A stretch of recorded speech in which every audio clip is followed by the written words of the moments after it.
পাওয়ার, শক্তি, টাকা। দেশ চলে পাওয়ার দিয়ে। টাকা, টাকা, টাকা। এই শব্দ আজকের বিশ্বে খুবই প্রচলিত একটা শব্দ। যার কাছে টাকা আছে তার কাছে সম্মান আর পাওয়ার দুটোই আছে। গরিবের হক পেরে অনেকেই কোটিপতি। পৃথিবী আর পৃথিবীর মানুষ আজ টাকার গোলাম। টাকা ছাড়া কিছুই বোঝে না। টাকার জন্য আপন মানুষ গভীর বন্ধুত্বর মাঝে মারামারি, সম্পর্কে বিচ্ছেদ হতে সময়ও লাগে না। টাকা ইনকাম করার জন্য অনেকেই অসৎ পথে পা বাড়ায়। ড্রাগস ডিল, ইয়াবা, হিরোইন আরও নাম না জানা মাদক দ্রব্যের ব্যবসা করে থাকে।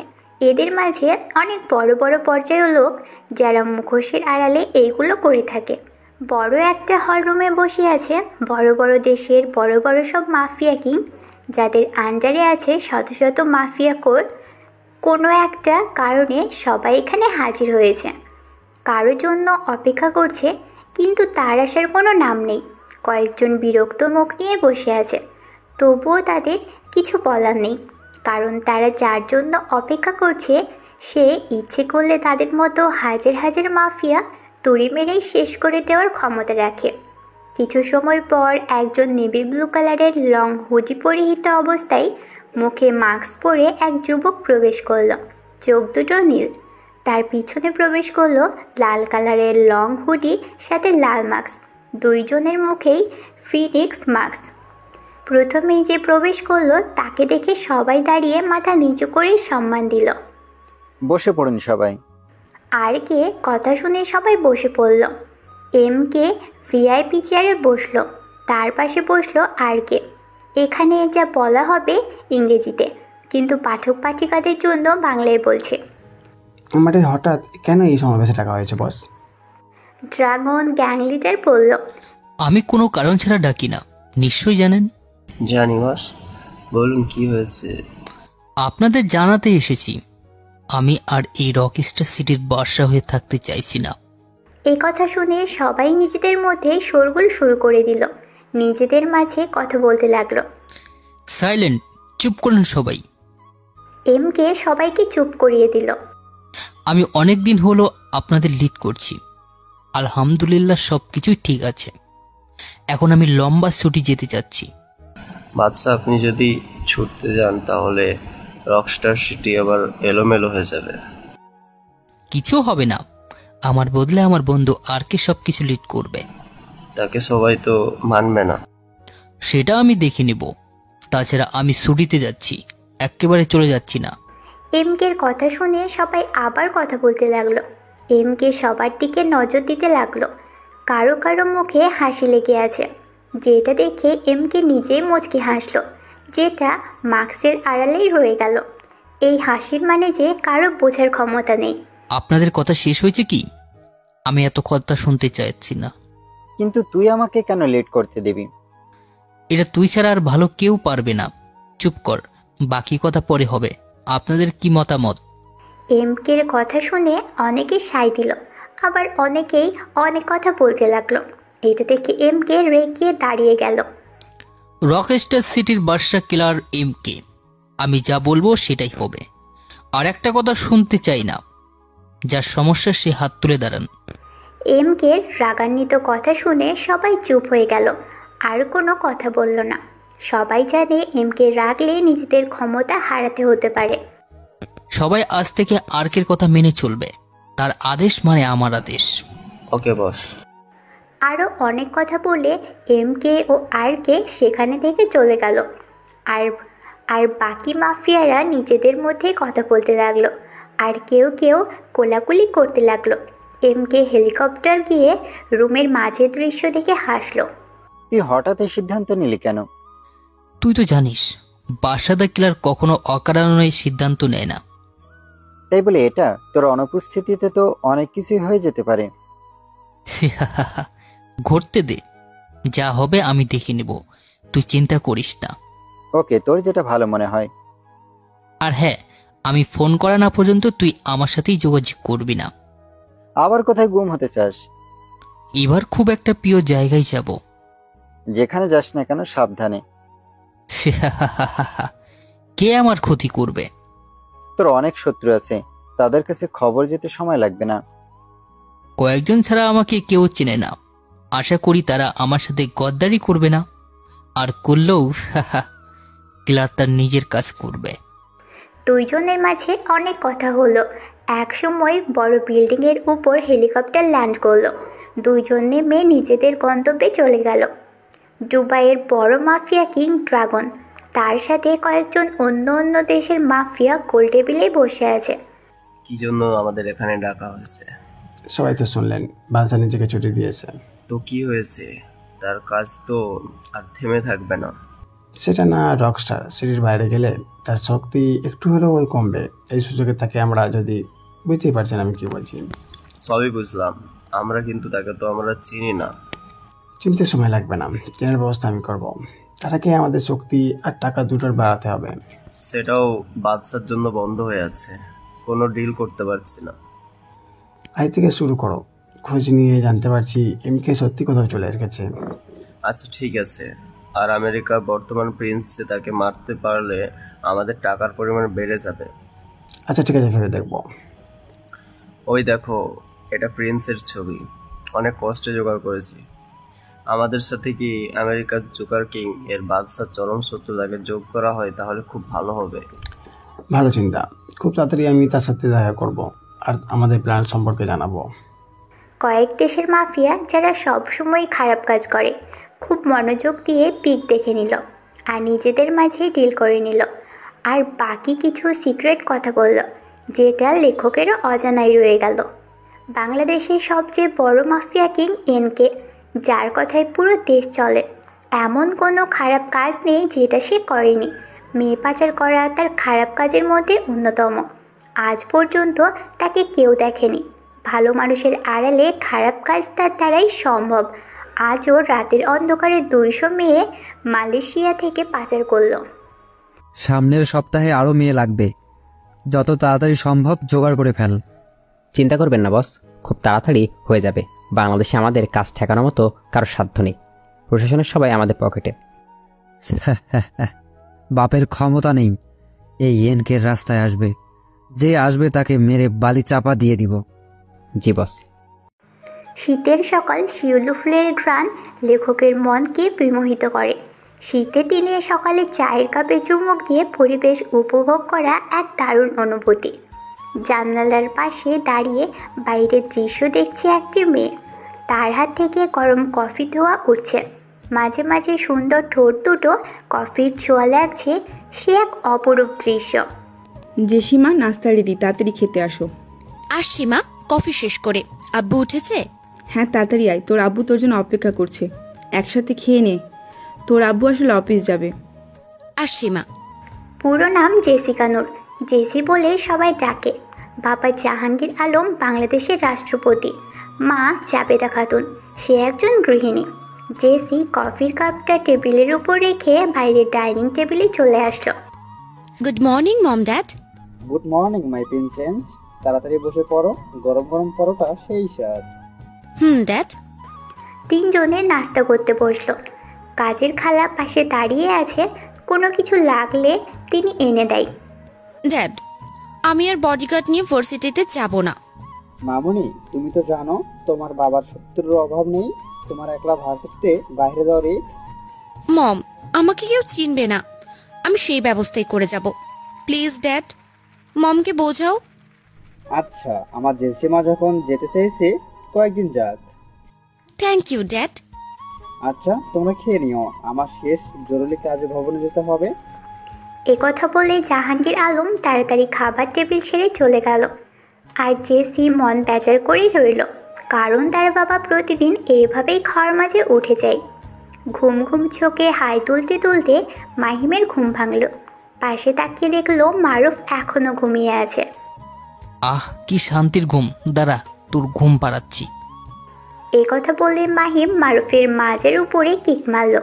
সাথে সাথেই মারুফ খাট থেকে নিচে পড়ে গেল। ওরে মারে, আমার কোমর গেল। কোন শালারে? তোর শালা না, আমি তোর দুলা ভাই। হুর, কত স্বাদের ঘুম পারতেছিলাম আর তুই ঘুম ভাঙ্গাইয়া দিলি। কত সকাল হয়েছে দেখেছিস? খিদে লাগছে। মাহিম উঠে হাত মুখ ধুয়ে নিল। মারুফও সেটাই করল। মাহিম আর মারুফের দেখা হয়েছে কিছুদিন আগে। দেখা অপ্রত্যাশিতভাবেই হয়েছিল রাতের অন্ধকারে। ঘটনা হলো, টিউশনি করে মারুফ বাসায় ফিরছিল। তখন কিছু ছিনতাইকারী মারুফকে ধরে। এমন সময় মাহিম তাকে সাহায্য করে। তারপর এইভাবে কথা বলতে বলতেই তাদের পরিচয় হয়ে যায়। আর মাহিম যেহেতু ঢাকা শহরে নতুন, থাকার জায়গা নেই, তাই মারুফ তাকে সঙ্গে করে নিয়ে আসছে। চল দোকানে গিয়ে চা আর পাউরুটি খাই, তারপর তোকে আবার আমার রেস্টুরেন্টে নিয়ে যেতে হবে। রেস্টুরেন্টে কেন? আরে ভাই, আমি যাই ইনকাম করি এটা দিয়ে আমার চলে না, তোকে কিভাবে টানবো বল? তাই আমি যেখানে কাজ করি তোর কথা সেখানে বলেছি। ও আচ্ছা, ঠিক আছে। আর ওইখানের থেকে সময় করে ভার্সিটির ক্লাস করবি। Okay bro. মাহিম আর মারুফ দুইজন মিলে বাড়ির পাশের একটা চায়ের দোকানে থেকে চা আর বিস্কুট খেলো। গরিবের এটাই সকালের খাবার। মা, আমি ভার্সিটিতে যাচ্ছি। ঠিক আছে। এটা বলে জাবেদা নিজের মেয়ের দিকে তাকিয়ে অবাক হয়ে গেল। তুই হঠাৎ বোরখা পরলি যে? বোরখা পরলে কেউ আমাকে চিনবে না, আর বিপদেরও ভয় নেই। ও আচ্ছা, ভার্সিটিতে যে সাবধানে থাকিস আর তোর ভাইকে খোঁজার চেষ্টা করিস। ছেলেটা যে কবে রাগ কমিয়ে বাসায় আসবে। জেসি বাসা থেকে বেরিয়ে গেল। সাথে গার্ড আসতে চেয়েছিল, কিন্তু মানা করে দেয়। স্যার, এর কথাই আপনাকে বলেছিলাম। মারুফ রেস্টুরেন্টের ম্যানেজারকে বলল, কাজ ঠিক মতো করতে পারবে তো? জি ইনশাআল্লাহ, ভালো করে কাজ করার চেষ্টা করব। মারুফ, তোমার বন্ধুকে সব কাজ বুঝিয়ে দিও, আর বেতন কেমন কি সেটা জানে তো? জি স্যার। গুড। একটুখানি ভুল হলে কিন্তু। সেটা নিয়ে চিন্তা করবেন না। ম্যানেজার সেখানে থেকে চলে গেল। বন্ধু, তোর ম্যানেজার তো খুব খিটখিটে মনে হচ্ছে। সেটা আর বলতে। আচ্ছা। আমেরিকার জোগার কিং আর দুবাইয়ের ড্রাগন কিং মুখোমুখি বসে আছে। দুইজন দুই দেশের মাফিয়া কিং। শুধু মাফিয়া কিং নয়, টপ মাফিয়া কিং। তো হঠাৎ দুবাইয়ের মাফিয়া কিং আমেরিকায় আমার কাছে আসলাম একটু দরকারে। কি দরকার বলে ফেলুন। আপনি তো জানেন পাতার জন্য আমাদের বিজনেস হচ্ছে না, বললেই চলে। সেটা আবার নতুন কি? আজ 2 বছর ধরে এমন হচ্ছে। আমরা একটা প্ল্যান করছি, আপনি থাকলে হয়তো সেটা এগিয়ে নেওয়া ভালো হবে। বলো কি প্ল্যান? তারপর দুবাইয়ের মাফিয়া সাগর সব প্ল্যান বলল। সেটা শুনে জোকার কিং সাব্বির মুখে হাসি ফুটে উঠল। কি হতে চলেছে ভবিষ্যতে বলা মুশকিল, কারণ এক একজন এক এক নীল নকশা তৈরি করেছে। দুই বন্ধু রেস্টুরেন্ট থেকে কাজ শেষ করে বাসায় ফিরছে। আজ তাদের ফুল ডিউটি ছিল। মারুফ রাতের জন্য বাজার করে নিল।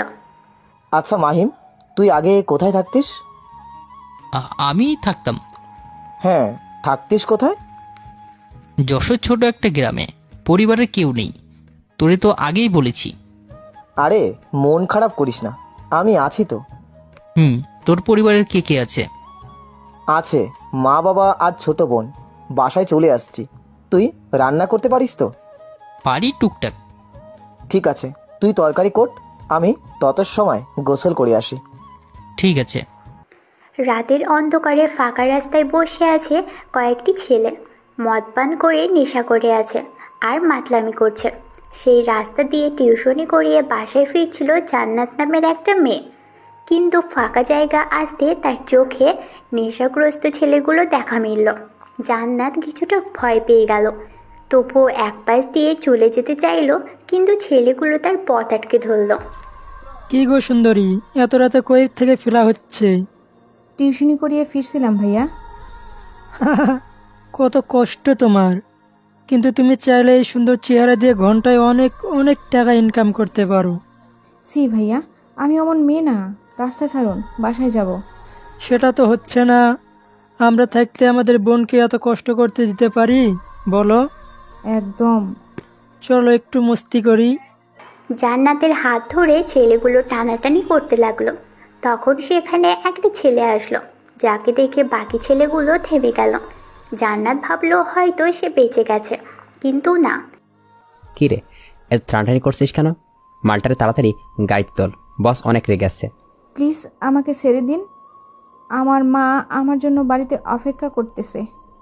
ওলে শোনা, তোমাকে একেবারে পাচার করে ছাড়তে হবে, সোজা কোরিয়াতে। এটা শুনে জান্নাত হাউমাউ করে কান্না করলো। ছেলেটি বিরক্ত হয়ে জান্নাতকে সরিয়ে ড্রাগস পুশ করলো। কিছু সময়ের মাঝেই জান্নাত ঢলে পড়ল, তারপর জান্নাতকে নিয়ে চলে গেল। তার ভাগ্যে এখন কি আছে সেটা অজানা। ভার্সিটিতে প্রথম দিন এসেই যে জার্কের শিকার হতে হবে সেটা জেসি জানতো না। নর্মাল পোশাকে আসছে, এই জন্যই তাকে জার্কের শিকার হতে হচ্ছে। আজ যদি ভিআইপি ভাবে গাড়ি নিয়ে আসতো তাহলে এরকম বিপদে পড়তে হতো না তাকে। জেসি ভার্সিটিতে আসা মাত্রই এক মেয়ের সাথেই ধাক্কা খায়। মেয়েটি ছিল ভার্সিটির সভাপতি শেখ আতাউর রহমানের মেয়ে। রূপে সবার টপ আর অহংকারী মেজাজের। মানুষ বলতে কাউকে মনেই করে না, ছোট হোক আর বড় হোক তাকে যার করবেই। জেসি রিকশায় ভাড়া মিটিয়ে দিয়ে কেবলই ভার্সিটির গেট পেরিয়েছে আর অমনি মেধার সাথে ধাক্কা খায়। মেধা সেখানেই পড়ে যায়। কোন হারামি আমাকে ধাক্কা মেরে মাটিতে ফেলে দেয়? সরি, আমি খেয়াল করি নাই আপু। এটা বলে জেসি হাত বাড়িয়ে দিল, কিন্তু মেধা হাত না ধরে নিজেই উঠে পোশাক ঝেড়ে নিল। সরি আপু, আমি খেয়াল করিনি। রাখ তোর সরি। এটা বলে জেসির গালে থাপ্পড় বসিয়ে দিল। ছোট লোক কোথাকার, দেখে শুনে চলতে পারিস না? চোখ কি কপালে তুলে হাঁটিস? আসলে আপু। রাখ তোর আপু, তোর জন্য আমার এত টাকা দামের পোশাক নষ্ট হলো, কিনে কি তোর বাপ দিবে? আপু সরি বলছি তো, তাও বাপ তুলছেন কেন? যতই হোক রাষ্ট্রপতির মেয়ে, একটু তো তেজ থাকবেই জেসির। কিন্তু জেসি নিজেকে সংযত রাখছে, কারণ পরিচয় বের হলে তার সাধারণভাবে চলা হবে না। দুঃখিত আপু, আমি আসি, ক্লাস আছে আমার। তোকে দেখে নিব, সামনে যা। জেসি কিছু বুঝলো না, তাই নিজের মতো করে হাঁটা ধরল। এদিকে মেধা তার বন্ধুদের ফোন করলো। হ্যাঁ মেধা, বল। সামনে লাল বোরকা পরে ওই মেয়েটা যাচ্ছে, তাকে ধর। ঠিক আছে। মেধা ফোন রেখে একটু দরকারের জন্য বাইরে আসলো। জেসি সরল মনে এগিয়ে যেতে লাগলো, কিন্তু কয়েকটি ছেলে আর মেয়ে তাকে ডাক দিল। এই লাল বোরখা, এদিকে আয়। জেসি চারপাশে তাকিয়ে দেখলো তাকে ডাকছে কি। জেসি হাত দিয়ে নিজেকে ইশারা করলো। হ্যাঁ তোকে ডাকছি। জেসি সেই ছেলে মেয়ের কাছে গেল। জি ভাইয়া, আপুরা বলেন। দেখে তো মনে হচ্ছে নতুন, বড়দের সালাম দিতে হয়, জানো না? আসসালামু আলাইকুম। এখন সালাম দিয়ে কি হবে? ভুল যখন করেছো শাস্তি তো পেতেই হবে। নীলা নামের মেয়েটি বলল। জি, পরের বার থেকে আর হবে না। সেটা বললে হবে না সুন্দরী। নাফিস বলল। কি করতে হবে আপু? আজ প্রথম, তাই মাফ করে দিন। কিরে, মুরগিটাকে ধরেছিস? মেধা এসে বলল। জেসি পাশে তাকিয়ে দেখলো একটু আগে ধাক্কা লাগছে সেই মেয়েটি তার সামনে এসে দাঁড়ালো। ধরছি। আচ্ছা বল তো কি শাস্তি দেওয়া যায়? তোর মুরগি তুই বল। ও আমাকে ধাক্কা দিয়েছে, তাহলে তো কঠিন শাস্তি পেতে হবে। জেসি ভয় পেতে লাগলো। আগে অনেক গল্পে পড়েছে যে ভার্সিটির প্রথম দিনে জার্ক দেয়, তার সাথে এমন কিছু হতে যাচ্ছে ভালো করেই বুঝতে পারছে। ভার্সিটির এখন যে প্রথম ছেলে গেটে প্রবেশ করবে তাকে তুই চুমু খাবি। প্লিজ আপু, এটা বাদ দিন। বেশি বললে কিন্তু কিস করতে হবে। না না আপু, আজকের মতো ছেড়ে দিন। মেধা, তার থেকে মুরগিটাকে আমাকে কিস করতে বলো।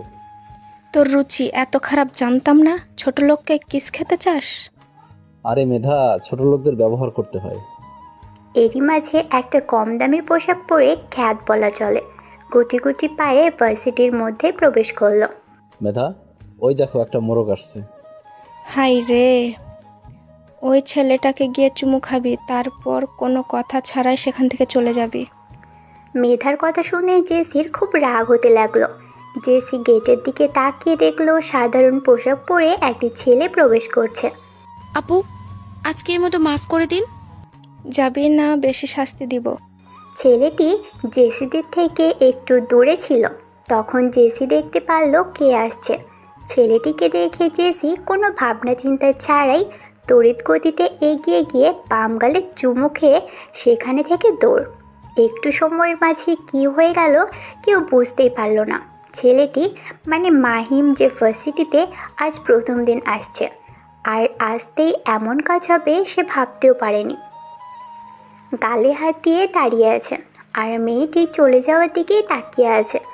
মারুফ আর মাহিম একসাথে ভার্সিটিতে আসছে, কিন্তু মারুফ পাশে একটু দোকানে যাবে বলে মাহিমকে আগেই যেতে বলল। আর এসেই এই অবস্থা, মানে সরাসরি কেস।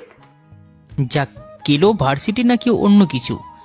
তোরের গতিতে এসব কি হয়ে গেল? মেয়েটা কি পাগল নাকি মেন্টাল? কিছু সময় বাদে মারুফ এসে দেখলো মাহিম গালে হাত দিয়ে দাঁড়িয়ে আছে। কিরে, এখনো শখের মতো দাঁড়িয়ে আছিস কেন? এই এমনি তোর জন্য অপেক্ষা করছিলাম। তাই নাকি, না অন্য কিছু? ধুর বাদ দে, তাড়াতাড়ি চল। ওকে। তারপর দুইজন মিলে ভর্তি হওয়ার জন্য ডিপার্টমেন্টের হেডের কাছে আসলো। মাহিম, তুই ভেতরে যা, আমি বাইরে দাঁড়িয়ে আছি। আচ্ছা ঠিক আছে, এখানে থাকবি কিন্তু। ওকে।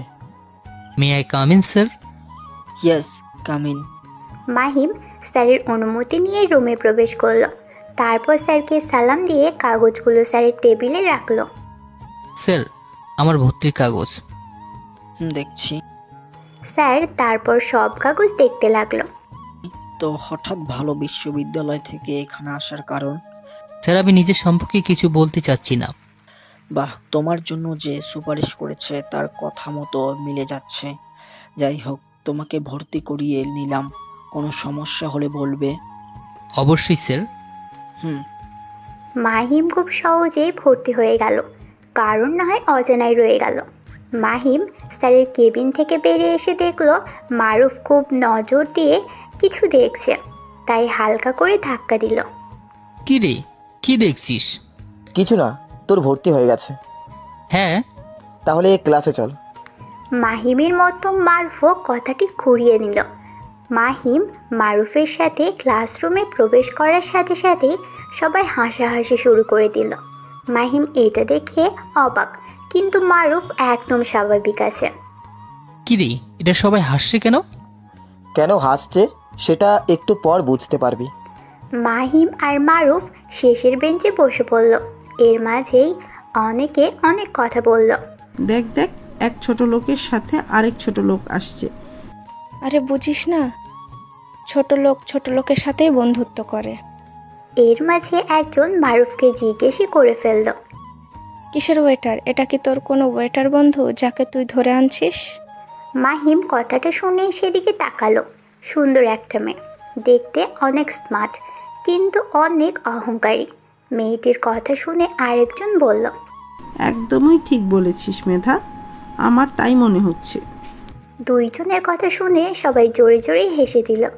মাহিম এত সময় বুঝলো কেন তারা ক্লাসে আসলে সবাই হাসাহাসি করছিল। মাহিমের মুখ প্যাঁচার হয়ে গেল। মন খারাপ করিস না, এদের কথা কানে নিবি না, সব অভ্যাস হয়ে যাবে। হাসি ঠাট্টার মাঝে ক্লাসে স্যার প্রবেশ করলো। তা দেখে সবাই চুপ হয়ে গেল। জুগার কিং, এখন বলেন, একে মরার সুপারি করে দেব? হাহা, আমার কাছে সবচেয়ে ইন্টেলিজেন্ট কন্ট্রাক্ট কিলার আছে, যাকে সবাই এক নামে চেনে, রাফু। ক্লাসে স্যার প্রবেশ করার সাথে সাথেই সবাই চুপ হয়ে গেল। সবার মাঝে নীরবতা। আজ তোমাদের এইখানে একজন নতুন ভর্তি হয়েছে, কে সে? দাঁড়াও। স্যারের কথা শুনে মাহিম উঠে দাঁড়ালো। স্যার, আমি। মাহিমের দিকে স্যার কেমন করে যেন তাকালো।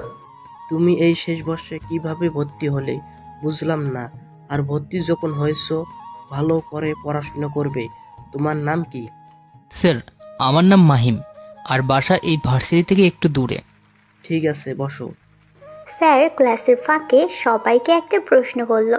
আচ্ছা বলো তো, মানুষ কখন সব থেকে অসহায় হয়ে যায়? স্যারের কথা শুনে অনেকেই অনেক রকম কথা বলতে লাগলো নিজেদের মাঝে। নিজেদের মাঝে গুনগুন না করে আমাকে বলো। একজন দাঁড়িয়ে বলল, স্যার, মানুষ যখন গরিব হয়ে জন্ম নেয়। না। আরেকজন বলল, স্যার, মানুষ যখন নিজের পছন্দের জিনিস অন্যজনের হাতে দেখে। কিছুটা হয়েছে, বসো। মেধা, তুমি দাঁড়াও। কি পারবে তো? জি স্যার। বলো। স্যার, মানুষ তখনই অসহায় হয় যখন তার কাছে কোনো টাকা পয়সা থাকে না, শূন্য পকেটে ঘোরে। গুড। আর কেউ বলবে? মেধাটা কাছাকাছি হয়েছে। সবার পিছনে থেকে মাহিম হাত তুলল। হ্যাঁ মাহিম বলো। স্যার, টাকার থেকে মানুষ বড় অসহায় হলেও দুর্বলতা। দুর্বলতা সম্পর্কে একজন জানতে পারলে তাকে হেনস্থ করতে সময় লাগে না। এর সামনে কোনো অসহায় তত্ত্ব বিদ্যমান। মাহিমের কথা শুনে স্যার ব্যতীত কেউ বুঝল না। অনেক সুন্দর বলছো, বসো। মাহিম স্যারের কথা শুনে বসে পড়ল। বাহ, তুই তো দারুণ বললি। সব ক্লাস শেষ করে মারুফ আর মাহিম ক্লাস থেকে বেরোতে ছিল, তখনই মেধা তাদের সামনে আসলো। নতুন এসে বেশি উড়িস না, তাহলে ডানা ছেটে দিব। আমার সাথে লাগতে আসিস না। যথারীতি থ্রেড দিয়ে মেধার সামনে হেঁটে চলে গেল। মাহিম কিছুই বুঝল না। এটা কি হলো মারুফ? কোনটা? এই যে আমি তার পথে আসছি মানে। আরে তুই ওর থেকে পড়া ভালো বলেছিস, প্রায় ক্লাসে তার সহ্য হচ্ছে না। ও আচ্ছা। মাথায় ঘাসাম না, চল। দুজনে ভার্সিটি থেকে বেরিয়ে গেল। রাতের অন্ধকারে সমুদ্র বন্দরে ঘটে চলেছে অনৈতিক কারবার। ঠেকানোর মতো কেউ নেই। তাছাড়া কাজগুলো হয় রাতের অন্ধকারে। অনেকগুলো লোক ট্রাক থেকে মেয়ে নামিয়ে জাহাজে তুলছে। সব মেয়েগুলো যুবতী, অল্প বয়সের। দলের লিডার নিলয় সবাইকে তাড়াতাড়ি করতে বলছে। এই চালানটি যেতে পারলেই সে আরও কোটিপতি হয়ে যাবে। তাড়াতাড়ি কাজ সার। আর একটা মেয়ের কম ছিল, সেটার কি হলো? বস, সোহান ভাই গেছে তো। গিয়ে কি মরে গেছে যে এখনো আসলো না? তাড়াতাড়ি ফোন করে দেখ কত দূর। ঠিক আছে বস। লোকটি ফোন বের করে কল করতে যাবে, তখনই সেখানে সোহানের গাড়ি এসে থামলো। কি রে, একটা আনতে এত সময় লাগে? আর বলেন না বস, আর হারামি করার জন্য লেট হলো। আচ্ছা ঠিক আছে, তাড়াতাড়ি ওইটাকে তোল। ওকে। সোহান জান্নাতকে গাড়ি থেকে নামিয়ে ট্রাকে তুলে দিল। জান্নাত নামের মেয়েটি ড্রাগসের এসে বুঝতেই পারল না তাকে কোথায় নিয়ে যাওয়া হচ্ছে। কিছু সময় পর জাহাজগুলো ছেড়ে দিল। নিলয় নিজের কাজ হাসিল করে সেখানে থেকে চলে আসলো। পাশে অন্ধকার থেকে একজন ক্যামেরা হাতে করে বেরিয়ে আসলো। নিলয় ওরফে এনকে, তোর বিনাশ খুবই তাড়াতাড়ি। আমার বস বাংলাদেশে চলে এসেছে, এখন শুধু অ্যাকশনের সময়ের অপেক্ষা। লোকটি কথা বলে সেখান থেকে চলে গেল। ভিডিও কনফারেন্সের মাধ্যমে কথা বলছে জোকার কিং আর ড্রাগন কিং লিডার। দুজনে কাউকে মারা নিয়ে কথা বলছে। জোকার কিং, তার খোঁজ পেয়েছি। কিভাবে? খবর সূত্রে জানতে পেরেছি। ও আচ্ছা, তাহলে কাকে দিয়ে মারতে চাও? বেস্ট কন্ট্যাক্ট কিলার আছে আমার খোঁজে, যদি তুমি যাও তাহলে। নাম কি তার? আন্ডারওয়ার্ল্ডে সবাই তাকে এক নামে চেনে। রাফুর কথা বলছো? একদম কারেক্ট, খুব জলদি বুঝে গেলে। আচ্ছা সমস্যা নেই, তাকে দেওয়া যায় কি বলো? টাকার বিষয়ে চিন্তা করতে হবে না। ওকে, কয়েকদিনের মাঝে কাজ করা যায়। যাবে। জেসি নিজের রুমে শুয়ে আছে। আজ তাকে দেখে মনে হচ্ছে সে খুব খুশি। বিছানার উপর বসে মুচকি মুচকি হাসছে। কি হলো, আমার মেয়েটা এত হাসে কেন? জাবেদা নিজের মেয়েকে ডাকতে এসে দেখছে জেসি অনেক সময় থেকে হাসছে। জেসি মায়ের কথা শুনে তড়িৎ করে উঠে বসলো। কই মা? আমি তো দেখছি, ভার্সিটি থেকে আসার পরই দেখছি হেসেই যাচ্ছ। কিছু কি হয়েছে? অনেক কিছু হয়েছে মা। কি হয়েছে জানতে পারি কি? মা আর বলো না, আমি তার দেখা পেয়েছি। জেসি এটা বলে নিজের মায়ের গলা জড়িয়ে ধরল। কার দেখা পেলে শুনি? ওই যে মা, সেই ছেলেটা। ওয়াও, তাই নাকি? কোথায়? ভার্সিটিতে। কবে দেখা করাবি শুনি? মানে বাসায় কবে নিয়ে আসবি? আরে মা, আজকে কেবল তার সাথে দেখা হলো, নাম শুনি, তার বিষয়ে খোঁজ খবর নেই। তারপর যদি। এটুকু বললে জেসি লজ্জা পেল। আরে আমার মেয়ে কি লজ্জা! থাক, আর লজ্জা পেতে হবে না।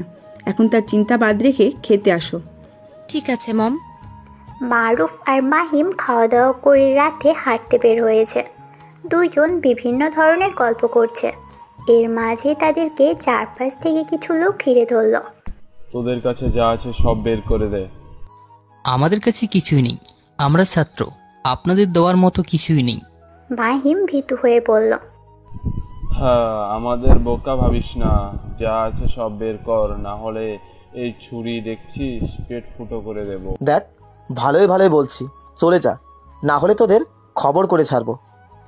মারুফ একটু তেজি স্বরে বলল। মাহিম সাথে সাথে মারুফের হাত চেপে ধরল।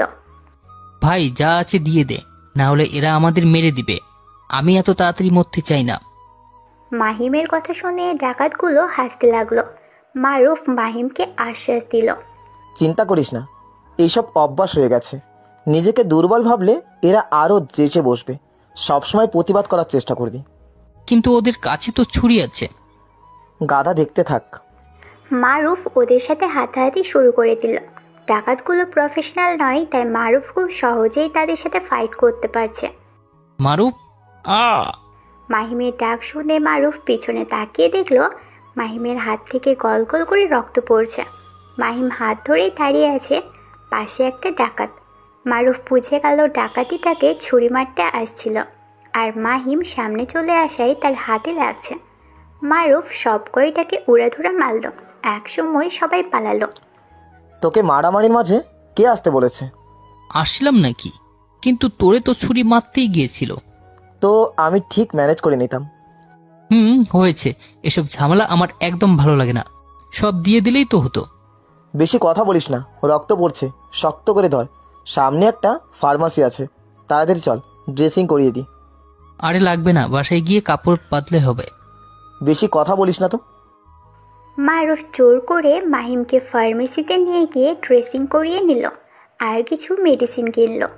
ফোন কানে নিয়ে নিলয় দাঁড়িয়ে আছে ব্যালকনিতে। তখনই তার ফোনে একটা কল আসে। ফোনের ওই পাশের কথা শুনে নিলয় প্রচণ্ড রাগ হয়। সাথে সাথে ফোনটি ছুঁড়ে মারে দেওয়ালের সাথে। না। ব্যালকনিতে দাঁড়িয়ে কফির মগ হাতে নিয়ে সিগারেট টানছে নিলয়। আজ সে খুব ফুরফুরে মেজাজের আছে, কারণ অনেক টাকার ডিল সে সম্পন্ন করেছে। এখন শুধু পৌঁছানোর অপেক্ষায়। খুব তাড়াতাড়ি আমার স্বপ্ন পূরণ হবে। সেই দিন আসতে আমাকে কেউ ঠেকাতে পারবে না, শুধু সময়ের অপেক্ষায়। নিলয় নিজের মনে অনেক কিছুই ভাবতেছিল, আর মাঝে মাঝে সিগারেটে কফি খাচ্ছিল। হঠাৎ টেবিলের উপর তার ফোন বেজে উঠল। হাতে নিয়ে দেখলো সোহান ফোন করেছে। এই সময়ে ফোন করাতে নিলয় বিরক্ত বোধ করলো, তবুও দরকারি হয়তো সেজন্য ফোন রিসিভ করলো। হ্যালো বস, সর্বনাশ হয়ে গেছে। সোহানের কণ্ঠে ভয়। কি হয়েছে সেটা বল। বস, নদীর মাছ থেকে 5টা জাহাজ গায়েব হয়ে গেছে। কি? কিন্তু কিভাবে? জানি না বস, তাদের সাথে যোগাযোগ ছিলাম। হঠাৎ চারপাশ থেকে বাকি জাহাজগুলোর শব্দ বন্ধ হয়ে যায়, আর একটা কণ্ঠ শোনা গেল, মানে ভয়েস। কি? তাড়াতাড়ি সেন্ড কর, আর এখনই জাহাজ নিয়ে নদীর মাঝে গিয়ে খোঁজ কর। ওকে। সোহান ফোন কেটে দিয়ে অপেক্ষা করতে লাগলো। টুম করে একটা মেসেজ আসলো। ভয়েসটি শুনতে নিলয়ের চোখ বড় বড় হয়ে গেল।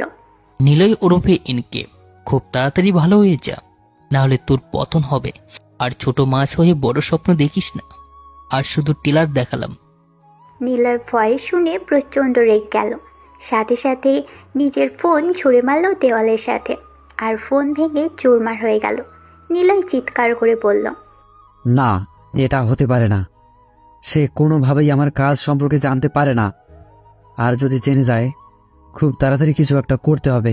নিলয় এইগুলো বলে ব্যালকনি থেকে রেগে হন হন করতে করতে চলে গেল। সকালে মারুফ রান্না করলো। মাহিমকে সে কিছু করতে দেয়নি। মাহিম অনেকবার করতে গিয়েছে রান্না, কিন্তু মারুফ নিষেধ করছে। খাওয়া দাওয়া শেষ করে মারুফ বের হলো, সাথে মাহিমও। কিন্তু দরজার কাছে এসে মারুফ মাহিমের দিকে তাকালো। কি হলো? তুই কোথায় আছিস? কেন, তুই যেখানে যাচ্ছিস? তোর রেস্টুরেন্টে যাওয়া লাগবে না, কারণ তোর হাতে ইনজুরি। আরে এটা ব্যাপার না। তাছাড়া গতকাল কাজে গেলাম, আর আজ যদি বন্ধ দিই তাহলে কাজে নেবে না। কাজে নেবে কি নেবে না সেটা আমি দেখে নেব। তুই বাসায় রেস্ট কর। এমনভাবে বলছি যে রেস্টুরেন্টের মালিক তুই। আরে গাধা, আমি তো তোর চাকরিটা পাইয়ে দিলাম। তাছাড়া ওনার সাথে আমার অনেক আগে থেকেই পরিচিত। কিন্তু কোনো কিন্তু নয় মাহিম, আমি যেটা বললাম সেটাই কর, না হলে দরজা মেরে চলে যাব। আচ্ছা ঠিক আছে, তুই যা, আমি থাকছি। তাছাড়া আজ ভার্সিটিতে যাচ্ছি না। সাবধানে থাকিস। মাহিমের থেকে বিদায় নিয়ে মারুফ চলে গেল, আর মাহিম রুমের মাঝে গিয়ে নিজের ফোনে গেম খেলতে লাগলো। আপনারা আবার ফ্রি ফায়ারের কথা মনে করবেন না। মাহিমের একদম নর্মাল লেভেলের বাটন ফোন, আর সে সাব গেম খেলছিল। আজ একই পোশাকে জেসি ভার্সিটিতে আসছে। ভীত হয়ে ভার্সিটিতে প্রবেশ করলো চুপি চুপি। চুপি চুপি সামনের দিকে যাচ্ছে, কারণ গতকালের মতো সে সমস্যাতে পড়তে চাইছে না। গতকালের মুহূর্ত তার মনে পড়লে এখনও বুক কেঁপে উঠেছে। জেসি গতকাল জায়গার দিকে তাকিয়ে দেখল মেধা আর তার বান্ধবীরা নেই। এই জন্য বড় একটা নিঃশ্বাস ফেলে জোর পায়ে সামনের দিকে গেল। পুরো ভার্সিটিতে একজনকে খুঁজে চলেছে জেসির চোখ, কিন্তু সেই কাঙ্ক্ষিত ব্যক্তিটাকে সে পাচ্ছে না। অবশেষে সে একটা গাছের নিচে বসে পড়ল। আবারও কি আমি তোমাকে দেখে হারিয়ে ফেললাম? গত 2 বছর প্রতিটা রাত তোমাকে ভেবে কাটিয়েছি। গতকাল তোমাকে দেখে অনেক খুশি হয়েছিলাম, কিন্তু যেটা ভেবেছিলাম সেটা যদি না হয় তাহলে? এটা ভাবতেই জেসির চোখ জলে ভরে আসলো। তখনই কেউ তার সামনে পানির বোতল এগিয়ে দিল। জেসির সামনে তাকিয়ে দেখলো একটি মেয়ে খুব নর্মাল পোশাকে। অনেক সময় থেকে দেখলাম তুমি কাউকে খুঁজছো, পরে না পেয়ে এখানে বসে পড়লে, আর দেখেও মনে হচ্ছে খুব টেনশনে আছো। ধন্যবাদ। জেসি পানির বোতল নিয়ে কিছুটা খেলো। আমি কি তোমার পাশে বসতে পারি? অবশ্যই। মেয়েটি জেসির পাশে বসলো। হাই, আমি মিলি। তুমি? আমি জেসি। আচ্ছা, কি খুঁজতেছিলে জানতে পারি? কাল পরিচিত একজনকে দেখলাম, কিন্তু আজ তাকে দেখছি না, তাই তারে খুঁজছিলাম। আরে এত বড় ভার্সিটিতে তাকে কোথায় খুঁজবে? তার থেকে তার নাম আর ছবি দাও, তাহলে জলদি খুঁজে পাবে। আরে তার কোনো দরকার হবে না, দেখা হয়ে যাবে, গতকাল যেমন হয়েছিল। আচ্ছা, আমরা কি বন্ধু হতে পারি? ঠিক আছে। আজ ক্লাস করবি না? ভালো লাগছে না। আর হ্যাঁ, তুই করে কিন্তু বলবি। ওকে দোস্ত। জেসি যদিও মিলির সাথে কথা বলতেছিল, কিন্তু তার মন অন্য জায়গায় পড়েছিল। সেটা মিলি খুব ভালো করেই বুঝতে পারল। আচ্ছা জেসি, তোর মোবাইল নাম্বার দে। 0। নাম্বার তুলে মিলি জেসিকে কল দিল। এটা আমার নাম্বার, সেভ করে রাখ। আর তোরে দেখে মনে হচ্ছে খুব চিন্তিত, তাই বাসায় গিয়ে রেস্ট নে। ঠিক আছে, বাই, কাল দেখা হবে। জেসি ভার্সিটিতে থেকে বেরিয়ে নিজের বাসায় চলে আসলো। বাসায় ঢুকে নিজের মায়ের সামনে পড়ল। কি হয়েছে? আমার মামুনির মন খারাপ কেন? এমনি মম। এমনি তো হওয়ার কথা নয়, নিশ্চয়ই তার সাথে দেখা হয়নি। মম। আচ্ছা, মন খারাপ করতে হবে না, ফ্রেশ হয়ে আয়, খেয়ে নে, তারপর বিকেলে বাইরে থেকে ঘুরে আসবি। ভালো লাগছে না মম। আরে মেয়ে বলে কি, দেখো পুরো কথা তো শোন। কি? ওই ছেলে নিশ্চয়ই ঢাকাতেই আসে, তাই তুই বাইরে ঘুরতে গিয়ে যদি তার সাথে আবার দেখা হয়ে যায়। বুঝেছি মম, তোমাকে আর বলতে হবে না। গুড, তাহলে এখন যাও। জেসি দৌড়ে নিজের রুমে চলে গেল। সারাদিন মাহিম নিজের রুমে গেম খেলছিল। একটা বাটন ফোন দিয়ে আর কত সময়ই বা থাকা যায়। এই জন্য রুমে তালা মেরে হাঁটতে বেরিয়ে পড়ল। কিছু চিনে না বেশি একটা, তাই একটা রিক্সা ডাকলো। মামা, এইখানে কোথাও পার্ক আছে? হ্যাঁ মামা, উত্তরায় একটা সুন্দর পার্ক আছে, কিন্তু যেতে 30 টাকা ভাড়া। মাহিম কিছু একটা ভেবে রিক্সাতে উঠে পড়ল। যথাসময়ে মাহিম পার্কের সামনেই চলে আসলো। ভাড়া মিটিয়ে মাহিম পার্কের মাঝে প্রবেশ করলো। চারদিকে সব কাপল, তাই নিজে একটা ফাঁকা জায়গায় গিয়ে বসলো। তারপর 10 টাকার বাদাম কিনে খেতে লাগলো আর পরিবেশ উপভোগ করতে লাগলো। এদিকে জেসি নর্মাল পোশাকে বাসা থেকে বেরিয়ে ঘুরতে ঘুরতে পার্কের কাছে চলে আসলো। কি মনে করে যেন সেও পার্কে প্রবেশ করলো। গুটি গুটি পায়ে সামনের দিকে এগিয়ে যেতে লাগলো জেসি। কিছু দূর গিয়ে অবাক, সাথে অনেক খুশি হয়ে গেল, কারণ সামনে বেঞ্চে তার স্বপ্নের মানুষ। জেসি দৌড়ে তার কাছে গেল। এদিকে মাহিম খুব আরামের সাথে বাদাম খুলে খেতেছিল, কিন্তু হঠাৎ একটা মেয়ে দৌড়ে আসতে দেখলো মাহিম। ভাবলো পিছনও কারো কাছে যাচ্ছে, হয়তো তাকে কেউ চেনে না। কিন্তু বিপত্তি ঘটল যখন মেয়েটি এসে সোজা মাহিমের কাছে আসলো আর ধাক্কা লেগে বাদাম পড়ে গেল। আর অন্ধকার এক রুমে বসে আছে মুখোশ পরে এক লোক, সামনে জোকার কিং। আপনার কাজ খুব তাড়াতাড়ি হয়ে যাবে, এর আপু কাজ নিলে সেটা মিস হয় না। তাছাড়া মাহিম পার্কের একটা বেঞ্চের উপর বসে বাদাম খাচ্ছিল। আর চারপাশে চোখ বুলিয়ে দেখছিল। তখনই সামনে থেকে খেয়াল করে একটি মেয়ে দৌড়ে তার দিকে আসছে। মাহিম ভাবে তাকে কেউ চিনে না, তাই অন্যজনের দিকে দৌড়ে আসছে। জেসি কাঙ্ক্ষিত ব্যক্তিকে দেখে দৌড়ে আসলো আর এসে মাহিমের হাতের সাথে ধাক্কা লাগলো। এতে মাহিমের হাতের বাদাম পড়ে গেল আর জেসি বেঞ্চে বসে পড়ল। জেসির এমন কাজ দেখে তো মাহিম অনেক অবাক হয়ে গেল। কি হলো, আপনি এইভাবে দৌড়ে আসলেন কেন? আবার আসলেন যখন আমার গায়ের উপর পড়তে হলো। দৌড়ে আসার জন্য জেসি একটু জোরে জোরে নিঃশ্বাস নিতেছিল। হঠাৎ মাহিমের নজর পড়ল জেসির ঠোঁটের দিকে। কালো আকর্ষণীয় একটা তিল, যেটা তাকে খুব করে টানছে।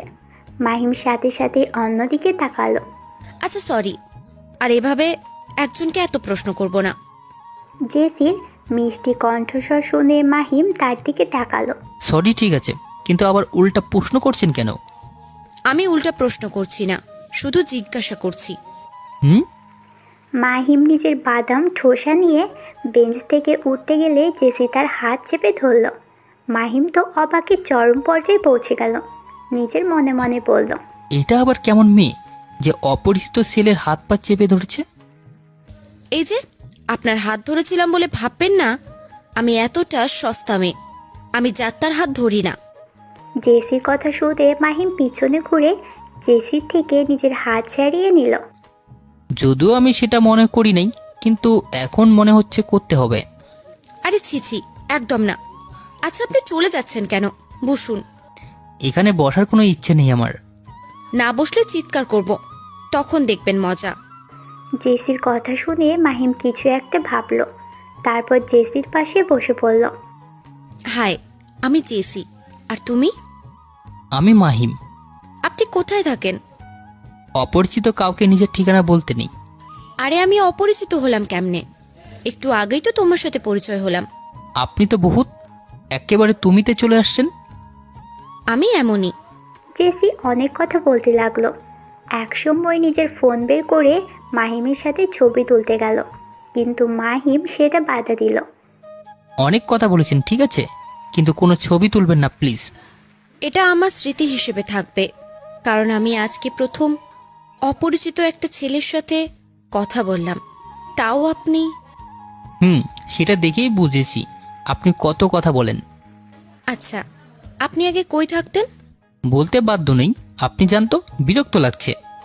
যতই বিরক্ত লাগুক, আমি আরো বেশি বিরক্ত করব তোমাকে।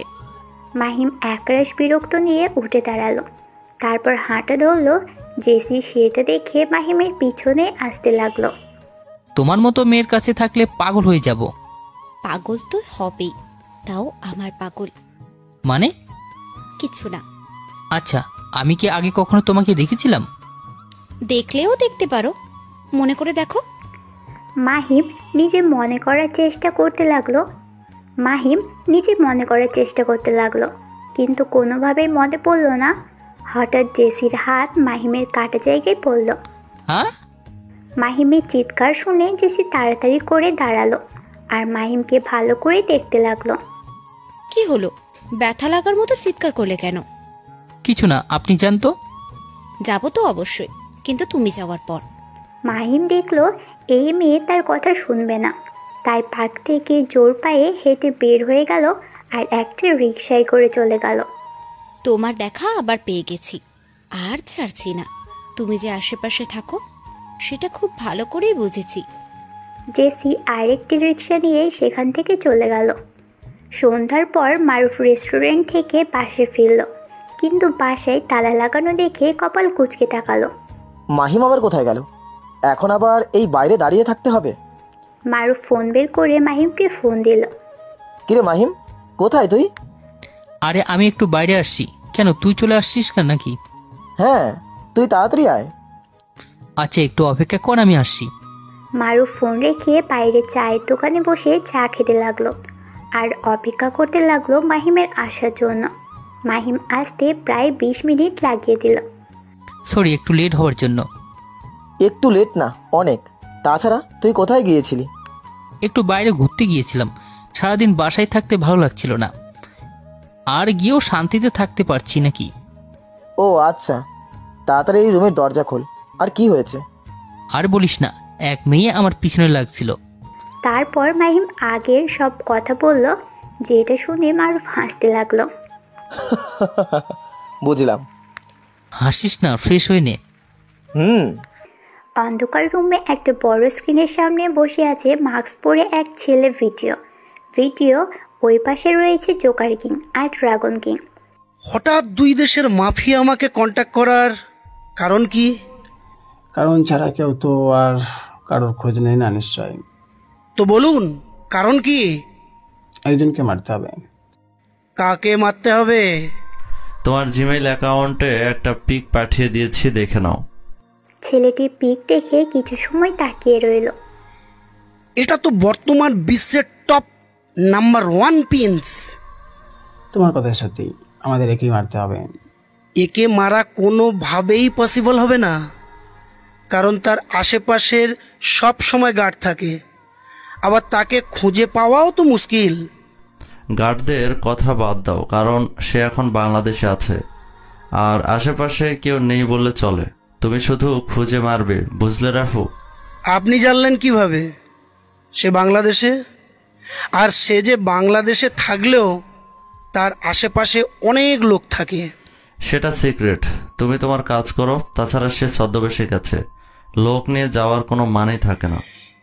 ওকে ঠিক আছে, $100 কোটি লাগবে, দিতে পারবেন?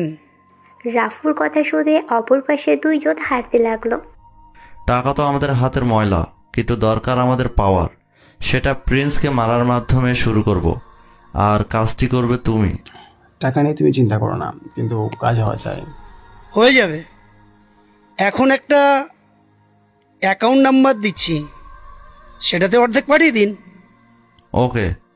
কিছু সময় পর রাফুর মোবাইলে নোটিফিকেশন আসলো, নিজের ব্যক্তিগত অ্যাকাউন্টে টাকা আসলো। টাকা আসছে, আপনি আপনার কাজ খুব তাড়াতাড়ি দেখতে পাবেন। তোমার থেকে সেটাই আশা করছি। চিন্তা করবেন না, এই রাফু কারোর কাজ নিলে সেটা শেষ না হওয়া পর্যন্ত কিন্তু থামে না, কারণ অন্ধকার জগতে বেস্ট কন্ট্যাক্ট কিলার হিসেবে আমাকেই সবাই জানে। এই জন্য এই কাজ তোমাকে দেওয়া রাফু। তো মেরে গুম করে দেব নাকি? সেটা তোমার যা ইচ্ছে। এরপরে তোমাকে আরেকটি কাজ করে দিতে হবে। কি সেটা? সেটা পরে জানতে পারবে, শুধু আমাদের সাথে থেকো। ওকে। আরও কিছু সময় কথা বলে তারা ভিডিও কনফারেন্স শেষ করলো। রাফু নিজের রুমে বসে প্রিন্সের পিকটি ভালো করে দেখতে লাগলো। তারপর নিজের লোকদের গোপনে ছবি ছেলেটিকে খুঁজতে বলল। তারপর দেখতে দেখতে বেশ কয়েকদিন কেটে গেল। এর মাঝে মাহিম আর মারুফ কয়েকদিন ভার্সিটিতে গেছে। মেধা তাদের সাথে একই আচরণ করেছে, আবার অনেক হাসি ঠাট্টাও করেছে। দুইজন মুখ বুঝেই সহ্য করছে। এদিকে মাহিমের আবার আরেকটা ঝামেলা এসে জুটেছে, সেটা হলো জেসি। ভার্সিটিতে এসে 2-3 দিন দেখা হয়েছে, কিন্তু মারুফ সাথে থাকা অবস্থায় একবারও দেখা হয়নি। মারুফ মেয়েটাকে দেখতে চায়, কিন্তু পারে না। কোনো ব্যাপারে সে তাদের সাথে থাকে না। মাহিম ক্যাম্পাসে একলা বসে আছে আর দূর থেকে জেসিকে দেখছে। না, মেয়েটিকে কেমন ভীতু হয়ে মেধার সামনে দাঁড়িয়ে আছে, আর মেধারা তাকে জার্ক দিচ্ছে। জেসিকে বিভিন্নভাবে বিরক্ত করে ছেড়ে দিল। যা, তোকে ছেড়ে দিলাম, আজ কোনো মজাই পেলাম না। কি যে এত ভাবিস যে র্যাগ করলাম, তোর কিছুই মনে হচ্ছে না? মজা কিভাবে পাবি? আমি তো আমার রাজকুমারকে দেখতেই ব্যস্ত ছিলাম। জেসি আস্তে করে কথাগুলো বলে সামনের দিকে হাঁটা ধরল, কারণ সামনে মাহিম বসে আছে আর এত সময় মাহিমের দিকে তাকিয়ে ভাবনায় মগ্ন ছিল। জেসিকে আসতে দেখে মাহিম সেখানে থেকে উঠে চলে যেতে নিল, কিন্তু সেটা আর হলো না। তার আগেই জেসি তার সামনে চলে আসলো দৌড়ে। এই যে মিস্টার, আপনি এমন কেন? কেমন আমি? এই যে একটা মেয়ে ওইখানে জার্গের শিকার হচ্ছিল, আর তুমি এখানে বসে দেখতেছিলে। কোথায় গিয়ে প্রতিবাদ করবে? ওদের সাথে আমি পারবো না তো। তাছাড়া আপনি আমার কে যে ওদের সাথে তর্ক করে আপনাকে বাঁচাবো? কিচ্ছু হয়নি, কিন্তু হতে কতক্ষণ সময়? মানে? মানে কিছু না? তোমার সামনে একটা মেয়ে বিপদে পড়ছে, তুমি কিচ্ছু করবে না? বিপদে পড়ুক, তারপর দেখা যাবে। এটা বললে মাহিম ডোন্ট কেয়ার ভাব নিয়ে অন্যদিকে তাকালো। আচ্ছা ওসব বাদ দাও, তুমি আমাকে দেখে চলে যাচ্ছিলে কেন? কারণ আপনি যখন আমার সামনে আসছেন তখনই কথা বলে কানা ঝালাপালা করে ফেলেছেন। আমি তোমার ছোট, কতবার বলবো, তাই তুমি করে বলবে। পারবো না, এখন আমার হাতটা ছাড়লে আমি যেতে পারি। আচ্ছা ঠিক আছে, যেতে পারো, কিন্তু তোমার মোবাইল নাম্বারটা দাও। আমার মোবাইল নেই। আচ্ছা ঠিক আছে, তাহলে চলো, আজই নতুন ফোন কিনে দেব। জেসির কথা শুনে মাহিম অবাক হয়ে গেল। এই মেয়ে বলে কি?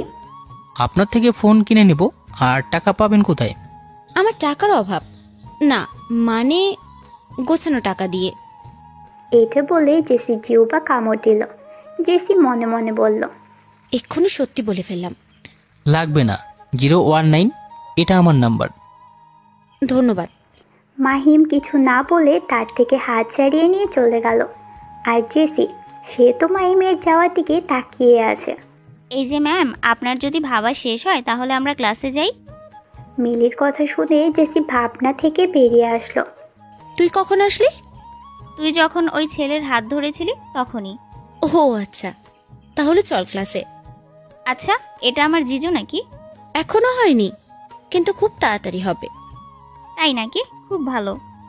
মাহিম এদিকে এসে লুকিয়ে জেসির দিকে তাকালো। দুই বান্ধবী কিছু নিয়ে কথা বলছে আর হাসছে। জেসির মুখের হাসি মাহিমের কাছে অপরূপ সুন্দর লাগে, যত খুশি দেখতে ইচ্ছে করে। আর জেসির মায়া ভরা কণ্ঠ তো তার সবসময় শুনতে ইচ্ছে করে, কিন্তু সেটা তাকে বুঝতে দিতে চায় না। পাগলি। এটা বললে মাহিম নিজের ক্লাসের দিকে রওনা দিল। বস, কেউ একজন আপনার পেছনে হাত ধুয়ে লেগেছে। সোহান, তুই ঠিক বলছিস, কিন্তু কে সে? সেটা বুঝতে পারছি না বস, তবে কি? বস, সে হয়তো আপনার পুরনো শত্রু। আমার কোনো পুরনো শত্রু নেই, আমি সবাইকে মেরে ফেলেছি। তাহলে বস, অচেনা শত্রু আপনার সকল কারবার এক এক করে কেন ধ্বংস করছে? সেটা আমি বুঝতে পারছি, কিন্তু এটা আমি কখনো হতে দেব না। কি বুঝতে পেরেছেন? কিছু না, আমার বাকি ডিল আছে, সেগুলো খুব সাবধানে করার চেষ্টা। আর আর যে পিছনে লাগছে তাকে খুঁজে বের করার চেষ্টা কর। ওকে। যেভাবেই হোক এই ডিলগুলো কমপ্লিট করতে হবে। জি বস। নিজের রুমের সামনে দাঁড়িয়েছিল আর কে খুব মনোযোগ দিয়ে একটা ছবি দেখছে। যেই ছবিতে আছে একটা রাজকীয় আসন, সেই আসনে খুব স্টাইল করে বসে আছে এমকে, মাথায় রকস্টার মুকুট, আর তার পিছনে দাঁড়িয়ে আছে এসকে। ছবিটা দেখছে আর কিছু চিন্তা করছে, তখনই তার ফোন বেজে উঠল। হ্যালো, কি খবর বন্ধু? আলহামদুলিল্লাহ, ভালো। তোর? এই তো বেশ ভালোই আছি। কেমন কাটছে দিন? আলহামদুলিল্লাহ, আমরা তো ভালোই, কোনো প্যারা নেই, শুধু চিল করছি। তোর কেমন কাটছে? কেমন আর কাটবে, তুই যে দায়িত্ব দিয়ে গেছিস সেটা সামলানো অনেক কঠিন। চিন্তা করিস না, আস্তে আস্তে পারবি। তাছাড়া সব নিয়ম মতো তো চলছে। কিছু মানুষ নিয়ম মতো চলছে না। সেইগুলো কে কে আমাকে মেল করিস। ঠিক আছে, এখন রাখছি। ফোনের ওই পাশের ব্যক্তি ফোন কেটে দিল। ফোন রেখে নিজের কাজটা করতে লাগলো। আর কিছু সময়ের মাঝে কাউকে একটা মেলে পাঠিয়ে দিল। রাফু নিজের লোকেদের সামনে দাঁড়িয়ে আছে, প্রিন্সকে খোঁজার বিষয়ে কথা বলছে। আর কত দিন লাগবে ওই ছেলেটাকে খুঁজতে? বস, সবাই খুঁজে চলছে, আমরা খুবই তাড়াতাড়ি তাকে খুঁজে পাবো। আমি তোদের আর 2 দিন সময় দিলাম। জি বস, আমরা খুঁজে বের করছি। এরই মাঝে একটা ছেলে তড়িঘড়ি রুমের মাঝে প্রবেশ করলো। বস, পেয়েছি ছবির ছেলেটিকে। রাফু সেই ছেলের দিকেই নজর দিল। কোথায় দেখছিস তার তাড়াতাড়ি বল। বস, তাকে আমি ঢাকা ভার্সিটিতে দেখেছি। ঢাকা ভার্সিটিতে? খুব ইন্টারেস্টিং। আচ্ছা, তার কাছে কি স্টুডেন্ট ব্যাগ ছিল? জি বস, আমার মনে হয় সে ওখানে পড়াশোনা করছে। ঠিক আছে, এখন তোরা যেতে পারিস। ওকে বস। রাফু সব লোক রুম থেকে বেরিয়ে গেল। রাফু প্রিন্সের পিক নিজের হাতে নিয়ে দেখতে লাগলো। খুব তাড়াতাড়ি তোদের সাথে আমার দেখা হয়ে যাবে। কিন্তু আফসোস, সেদিন তোর জীবনের শেষ দিন হবে, কারণ এই রাফু তোর জম দুধ হবে। কথাগুলো বলে হাসতে লাগলো রাফু। তার ফোন বের করে কাউকে ফোন দিল। হ্যালো আরিফ। জি বস, বলেন। তোকে একটা কাজ করতে হবে। আমাদের আদেশ করুন বস। আমার অ্যাডমিশন নিয়ে দিবি ঢাকা বিশ্ববিদ্যালয়ে, আর একটা পিক দিচ্ছি, ওই ছেলে যে ক্লাসে পড়ে সেটাই। বস, এটা খুব টাফ। এসব কিছুই আমি শুনতে চাই না, আর এটা জানি ভর্তি হতে কোনো সমস্যা হবে না তোর, কারণ তুই তো। বস, আর বলতে হবে না, আপনি পিক পাঠিয়ে দিন আর আমি চেষ্টা করছি। ওকে, অলরেডি পিক দিয়েছি। আজ রাতের মধ্যে কাজটা কিন্তু হওয়া চাই। ওকে বস। রাফু ফোন কেটে দিল। অন্যদিকে আরিফ পিকটা দেখে কিছু সময় তাকিয়ে রইল, তারপর নিজের কাজ করতে লাগলো। অনেক সময় পর কম্পিউটার স্ক্রিনে ডান লেখা উঠল। এটা দেখে আরিফের মুখে চওড়া হাসি ফুটে উঠল। তারপর রাত 10টা। মাহিম আর মারুফ বই নিয়ে পড়তে বসছে। দুইজন পড়ছে আর মাঝে মাঝে গল্প করছে। হঠাৎ মাহিমের ফোন ভাইব্রেট হতে লাগলো। তোর ফোন বাজে, দেখ কে ফোন দিয়েছে। মারুফের কথা শুনে মাহিম টেবিলের উপর থেকে ফোন নিল।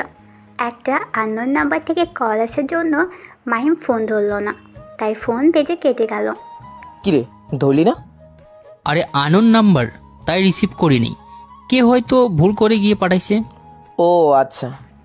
দুইজন আবার পড়তে লাগলো, কিন্তু বেশি সময় নয়, তার আগেই আবার কল আসলো। দেখ না ভাই, কে ফোন করছে, ধরে কথা বল, পড়ায় অনেক ডিস্টার্ব করছে। আচ্ছা তুই পড়, আমি দেখছি কে ফোন দিয়েছে। এটা বলে মাহিম ফোন নিয়ে বাইরে চলে আসলো। তারপর ফোন রিসিভ করে কানের কাছে ধরলো। যখনই হ্যালো বলতে যাবে, ফোনের ওই পাশ থেকে একটা মেইলি কণ্ঠ ভেসে আসলো। হ্যালো, কখন থেকে ফোন করছি, রিসিভ করতে কি হয়েছে? ফোন রিসিভ করা নিয়ে একটা মেয়ে এত কথা বলবে মাহিম ভাবতেই পারেনি। তাছাড়া কণ্ঠ শুনে কেমন পরিচিতও লাগছে। কে আপনি? কে আমি জানা লাগবে না, এত সময় কই ছিলে সেটা বলো। ফোন দিচ্ছি, রিসিভ করনি কেন? প্রথমবারে? দেখুন, আজ এরা কথা রেখে পরিচয় দেন, নাহলে আমি ফোন কেটে দিব, আমার অনেক কাজ আছে। এই ফোন কাটার নাম নিলেই তোমার খবর করে ছাড়বো। আরে কে আপনি? যদিও মাহিম কিছুটা আজ করতে পারছে ফোনের ওই পাশের মেয়েটি কে, তবুও জিজ্ঞেস করলো। আমি চেয়েছি, তোমার না হওয়া, তারপর আর কিচ্ছু বলবো না। ও আচ্ছা, এই সময় কেন ফোন দিয়েছেন? ফোন দিচ্ছি কারণ তোমার সাথে আমার কথা বলতে ইচ্ছে হলো। কিন্তু আমার ইচ্ছে করছে না, আমার অনেক কাজ। ফোন রাখেন। দূর, এত রাতে আবার কিসের কাজ?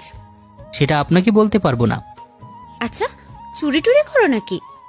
দূর, আপনার শুধু আজেরা কথা, ফোন কাটেন তো। এই কথা বলে মাহিম নিজেই ফোন কেটে দিল। এত কথা বলতে পারে এই মেয়ে না দেখলে আমি বুঝতেই পারতাম না।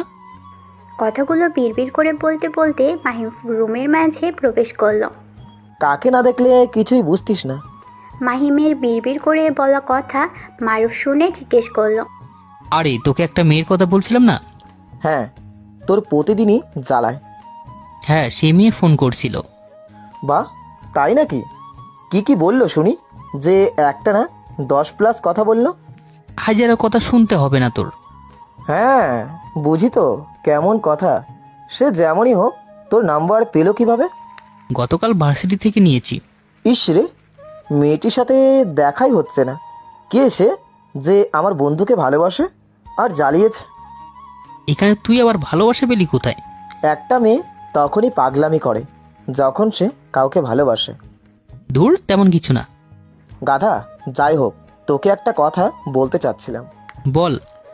কাল আমি একটু বাসায় যাব, অনেক দিন হলো যাইনি। তুই কি আমার সাথে যাবি নাকি একলা থাকতে পারবি? দূর বেটা, অনেক দিন পর বাসায় যাচ্ছি, কয়েকদিন থাকবি তারপর আসবি। আমি গিয়ে কি করব তোর সাথে? তাছাড়া আমি ভার্সিটিতে ক্লাস করব। আচ্ছা ঠিক আছে, এখন ঘুমিয়ে পড়। আর মনে রাখিস, এসে কিন্তু তোর না হওয়া গার্লফ্রেন্ডের সাথে দেখা করব। গার্লফ্রেন্ড না, অপরিচিত মেয়েটি হবে। সেটা সময় বলে দেবে। 2 দিন পর মেধা, নাফিস, নীলা আর তার কিছু বন্ধু মিলে নতুন ভার্সিটিতে আসা ছেলে মেয়েদের জার করছে। এটা তাদের নিত্যদিনের কাজ। প্রতিদিন কেউ না কেউ তাদের জার্কের শিকার হয়। আজ সেটাই ঘটছে। একটা ছেলেকে বিভিন্নভাবে জার করছে, ছেলেটি হাত জোর করছে, কিন্তু সেটা শুনছে না। তখনই একটা দামি ব্র্যান্ডেড নতুন মডেলের বাইক নিয়ে ভার্সিটিতে প্রবেশ করলো একটা ছেলে। দেখে মনে হচ্ছে অনেক বড় লোকের ছেলে। বেশিরভাগ ছেলে মেয়ে সেই ছেলেটির দিকে তাকিয়ে আছে, বিশেষ করে একটু সুন্দরী মেয়েরা। ছেলেটি বাইক নিয়ে সোজা মেয়েটার সামনে থামালো, তারপর বাইক থেকে নেমে, হ্যালো সুন্দরী, তোমার কি এখানে যা করছো? মুখ সামলে কথা বল, নতুন এসে মুখে খই ফুটছে তোর? আরে বিউটিফুল গার্ল, তোমার মুখে এমন অমধুর কথা কেন? দেখ, বেশি বাড়াবাড়ি করিস না, তাহলে ফল ভালো হবে না। আই লাভ ইউ জান। অচেনা ছেলের থেকে এই কথা শুনে মেয়েটার মাথা বিগড়ে গেল। নাফিস তো মুখ টিপে হাসছে, আর বাকিরা হা করে তাকিয়ে আছে। নাফিস একসময় খুব জোরেই হেসে দিল। নাফিসের হাসা দেখে মেয়েটা আরও রেগে গেল। এই ছেলে আমাকে প্রপোজ করেছে আর তুই হাসছিস? আরে ভাই, তোদের দুইজনের ড্রামা দেখে হাসি পেল। আর রাফি, তুই কিন্তু সেই দিয়েছিস। রাফি? মেয়েটা অবাক হয়ে বলল, ইয়েস, আই এম রাফি। চিনতে পারছো নিশ্চয়ই এখন? আরে চিনবি না কেন, খুব চিনতে পারি। তুমি হঠাৎ আমাদের ভার্সিটিতে? এই আসলাম একটু পড়তে। তুমি কিন্তু আগের থেকে অনেক চেঞ্জ হয়ে গেছো, আমি চিনতে পারি নাই। বুঝেছি মেধা, তাই আমার সাথে একটু ইয়ার্কি করলাম। আরে মেধা বলিস না, গতকাল আমার সাথে দেখা হয়েছিল, আমি চিনতে পারিনি। শালা, তুই আমাকে আগে বলতে পারতিস। বললে কি আর ফ্রি ফ্রি এগুলো দেখতে পারতাম নাকি? তারপর সবাই মিলে আড্ডা দিতে লাগলো। এদিকে ভার্সিটিতে থাকা ছেলে মেয়েগুলো ভাবছে, একটা অচেনা ছেলে আসতে না আসতেই কেমন পরিচিত হয়ে গেল। বড়লোক হলে হয়তো এমনই হয়। বাস স্টপে দাঁড়িয়ে আছে মাহিম আর মারুফ। মারুফ আজ বাসায় যাবে, তাই মাহিম তার সাথে আসছে। যদিও মারুফ একাই যেতে চেয়েছিল, কিন্তু সেটা আর সম্ভব হয়নি। মাহিম তার সাথেই আসছে। বাস আসতে দেরি হবে মাহিম, তুই ভার্সিটিতে চলে যা। আরে এখনো অনেক সময় আছে। হ্যাঁ জানি। আচ্ছা, রেস্টুরেন্টের কাজে যাস সময় মতো। সেটা আর বলতে, না গেলে চলবে কেমনে আমার? সেটাই, দেখে শুনে কাজ করিস। সেটা নিয়ে চিন্তা করতে হবে না, এই কয়েকদিনে সব শিখে ফেলেছি। আর ভার্সিটিতে গিয়ে মেধার গ্যাংয়ের সামনে যাস না যেন। পাগল নাকি? ওদের সামনে তো যাবই না। গুড। আর হ্যাঁ, আরেকটি কথা। বল। মেয়েটিকে প্রপোজ করে দে। তুই শালা যা তো, এত খোঁজ খবর তোর নিতে হবে না। তারা দুইজন কথা বলার মাঝে একটা বাস আসলো। মারুফ নিজের ব্যাগ নিয়ে বাসে উঠল। সাবধানে থাকিস মাহিম। আচ্ছা, তুই সাবধানে যাস, আর গিয়ে ফোন দিস। ওকে। মারুফকে বাসে তুলে দিয়ে মাহিম ভার্সিটিতে চলে আসলো। ভার্সিটিতে ঢুকে মেধাদের বসার জায়গায় আজ নতুন একটা মুখ দেখল মাহিম। আজ তারা জার্ক না করে আড্ডা দিচ্ছে। মাহিম খুব অবাক হলো।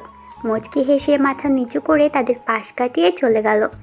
গিয়ে নিজের বসার জায়গায় বসে রইল একলা। চারপাশে সবাই নিজেদের বন্ধু নিয়ে আড্ডা দিচ্ছে, আর মাহিম একলাই বসে আছে। কিছু সময় পর সেখানে জেসি আসলো। তারপর মাহিম চড়ুল গাছের নিচে বসে আছে। তখনই সেখানে জেসি আসলো আর মাহিমের পাশে বসে পড়ল। মাহিম একবার তার দিকে তাকিয়ে আবার সামনে তাকালো। কেমন আছো? ভালো। আজ এত তাড়াতাড়ি যে? এমনি। আচ্ছা, তোমার কোনো বন্ধু নেই? আছে। কই দেখি না তো। সময় হলো দেখবে, এখন সে বাসায় গেছে। ও আচ্ছা, এই শোনো, তোমাকে একটা কথা বলার ছিল। কি বলবে, তাড়াতাড়ি বলো। আসলে কি? জেসি বলতে লজ্জা পাচ্ছে, তাই মাথা নিচু করে নিল। কি হলো বলো? এত সময় তো ভালো বকবক করলে, এখন চুপ হয়ে গেলে কেন? আসলে কথাটা বলতে আমার লজ্জা করছে। ওমা, আমার কাছে আসলে আপনি যত কথা বলছেন লজ্জা করে না, আর এখন কথা বলতে লজ্জা পাচ্ছেন। কথাটি লজ্জার? মাহিম এবার জেসির দিকে তাকালো, তারপর মনে মনে বলল, এবার কোনোভাবেই মারুফের বলা কথাগুলো বলবে না তো? যদি এমন হয় তাহলে কি করব আমি? আচ্ছা শোনো, আমি তোমাকে ভালোবাসি। প্রথম দেখাতেই তোমাকে ভালোবেসে ফেলেছি। জেসি চোখ বন্ধ করে এক নিঃশ্বাসে বলে ফেলল, আপনার বলা শেষ? এখন উত্তর দাও। আমি ইচ্ছে করলে আপনার সাথে খারাপ ব্যবহার করতে পারি, কিন্তু না, আপনাকে ভালোভাবে বলছি, আমি আপনাকে ভালোবাসতে পারবো না। কেন পারবে না বলো আমাকে? আমি দেখতে খারাপ, নাকি বেশি বকবক করি তাই, নাকি ছ্যাঁচড়ামি করি তাই? জেসির কথা শুনে মাহিম একটা দীর্ঘশ্বাস ফেলল। সেটা বড় কথা নয়, ভালোবাসার ব্যাপার না, কিন্তু ভালোবাসার মানুষটিকে সারা জীবনের জন্য পাওয়া খুবই বড় বিষয়। মানে? তোমাকে ভালোবেসে বিয়ে করে নিজের কাছে রাখতে না পারলে আমি ব্যর্থ, তাহলে ভালোবেসে কি হলো বলো? বিয়ে করে নিলে তো হবে। বিয়ে করলেই হবে? আর তোমার মা বাবা আমার মতো বেকার ছেলের সাথে বিয়ে দিবে? যে কোনো একটা কাজ পেলেই হবে। হাহা, তুমি বাসায় বলে দেখো তুমি গরিব ঘরের ছেলেকে ভালোবাসো, তাই হবে। তাহলে তুমি মেনে নেবে? ভেবে দেখতে পারি। তাহলে তুমি ভাবা শুরু করে দাও, কারণ আমার পরিবার অলরেডি তোমার কথা জানে। কিভাবে কি? সেটা না হয় পরে শোনো। রাফি, মেধা, নাফিস এরা বসে আড্ডা দিচ্ছিল। তখনই রাফির নজর মাহিমের দিকে পড়ে। ওকে, তোর আড্ডা দে, আমি একটু বাইক রেখে আসছি। ঠিক আছে। রাফি সেখানে থেকে বাইক নিয়ে চলে আসলো আর ঠিক মাহিমের কাছাকাছি আসলো। বাহ, পেয়ে গেছি। কিন্তু সাথে ওই মেয়েটি কি? নিশ্চয়ই গার্লফ্রেন্ড হবে। মেয়েটি যেহেতু সুন্দর, তাহলে আমি কেন না? রাফি এটা বলে টেবিল স্মাইল দিল। আচ্ছা, তুমি ক্লাসে যাও। ঠিক আছে, যাচ্ছি। তুমি কিন্তু ছুটির পর অপেক্ষা করবে আর রাতে ফোন ধরবে, নইলে। ঠিক আছে, এখন আপনি যান। মাহিমের কথা শুনে জেসি টুকুস করে একটা চুমু খেলো, সাথে সাথে মাহিম গালে হাত দিল। এটা কি হলো? কি হলো দেখতেই পারলে। যদি আরেকবার আপনি বলেছ তাহলে তোমার খবর আছে। কিন্তু? কোনো কিন্তু নয়। এটা বলে জেসি আরও কিছু কথা বলেই চলে গেল। মাহিম হাবার মতো সেখানেই দাঁড়িয়ে রইল। রাফি মেধাদের কাছে ফিরে গেল। দোস্ত, দেখ তো ওই মেয়েটি কেমন। জেসি চলে যাওয়ার দিকে ইঙ্গিত করে। ওই খ্যাতের কথা বলছো কেন? ওরে আমার খুব ভালো লাগছে। এত রেখে তোমার ওই ছোট লোককে ভালো লাগলো? এটা শুনে মেধা মনে মনে বলল, এতদিন আমি তোমাকে ভালোবাসি সেটা বলতে পারিনি, আর ওই ছোট লোককে কিনা তুমি পছন্দ করলে? কোনোভাবেই আমি ওরে তোমার জীবনে আসতে দিব না। এই মেধাই হবে একমাত্র রাফির বউ, আর কেউ না। দরকার হলে ওই ছোট লোককে সারা জীবনের জন্য ঘুম পাড়িয়ে দিব। কি রে মেধা, কথা না বলে কি ভাবিস এত? কিছু না, অনেক সময় তো আড্ডা দিলাম, চলো কোথাও থেকে ঘুরে আসি। আজ যাব না, আজ একটু ক্লাস থেকে আসা যাক, বুঝছিস তো, আজ প্রথম দিন। ঠিক আছে মেধা, চলো আজকে গিয়ে ক্লাস করি। ওকে। চারজন মিলে নিজেদের ডিপার্টমেন্টে চলে আসলো আর বাকিরা নিজেদের ক্লাসে। মেধা এসে নিজের আসনে বসলো আর পাশে রাফিকে বসার জায়গা করে দিল। রাফি বসার আগে ক্লাসের সবার দিকে একবার করে চোখ বুলিয়ে নিল। সবার শেষ বেঞ্চে গিয়ে তার চোখ আটকে গেল খোলামেলা পোশাকে খ্যাত সেজে থাকা ছেলেটি। রাফি মুচকি হেসে মেধার পাশে বসে পড়ল। আচ্ছা মেধা, তোমার ক্লাসে যে খ্যাতি আছে তা তো আমি জানতাম না। ওই যে পেছনে। ও আচ্ছা, মাহিরের কথা বলছো? এটা তো নতুন খ্যাত। আরেকটি আছে, ওর বন্ধু, দুজনে রেস্টুরেন্টে কাজ করে। কেন? আরে ভেরি ইন্টারেস্টিং ব্যাপার। রাফি মাঝে মাঝে মাহিমের দিকে তাকাচ্ছে, যেটা মাহিমের নজরে খুব সহজেই ধরা পড়ল। মাহিম সেটা আমলে নিল না, নিজের মতো ক্লাস করতে লাগলো। ক্লাস শেষে মাহিম বাইরে চলে গেল। নিজের মতো ভার্সিটি থেকে বেরিয়ে রাস্তায় দাঁড়ালো। তখনই তার ফোনে কল আসলো। নাম্বার দেখে বুঝে গেল কে কল দিয়েছে। হ্যালো। তোমাকে আমি ক্লাসের পর দাঁড়াতে বলেছি আর তুমি চলে যাচ্ছ। জেসির কথা শুনে মাহিম চারপাশে তাকিয়ে দেখলো জেসি আছে নাকি। কই যাচ্ছি না তো, বাইরেই দাঁড়িয়ে আছি। সেটা তো আমি দেখতেই পাচ্ছি। আচ্ছা তুমি তাড়াতাড়ি আসো। মাহিম ফোন কেটে রেখে দিল। আল্লাহ, এই মেয়ে কি সবসময় আমাকে নজরে রাখে? বুঝলাম না। এই যে মিস্টার, কার সাথে কথা বলছেন? জেসি এসে বলল। মাহিম মনে মনে বলল, আচ্ছা তোমার কি ভাবের রোগ হলো যে এই ভাবনার জগতে হারিয়ে যাচ্ছ? আজ আমি তোমার বাড়ি চিনব। এই একদম না, আমি মেসে থাকি, সেখানে কোনো মেয়ে এলাও নেই। তো আমি ভিতরে যাব নাকি? শুধু বাইরে থেকে চলে আসব। আরেকদিন নিয়ে যাব, আজ নয়।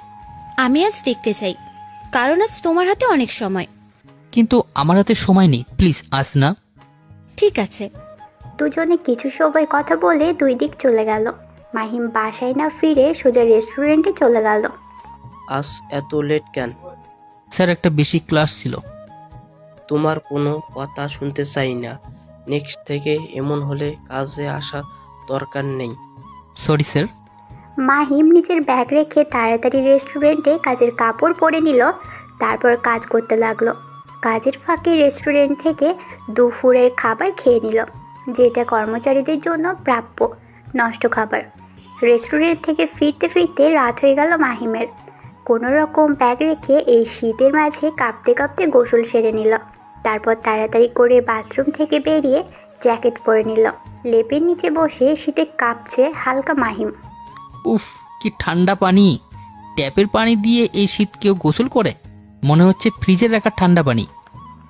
বিড়বিড় করে কথাগুলো বলে মাহিম নিজের বাটন ফোনটি হাতে নিল। তখন খেয়াল করলো মারুফের কয়েকটি মিস কল। তাই মাহিম ব্যাক করার জন্য ফোনটি লক করলো। তারপর, ভাইয়া যে করেই হোক আমি ওই মেয়ের লাশ দেখতে চাই। চিন্তা করিস না, আমার বোনের পথে যে আসবে আমি তাকে শেষ করে দিব, বিকজ আই অ্যাম ডেভিল।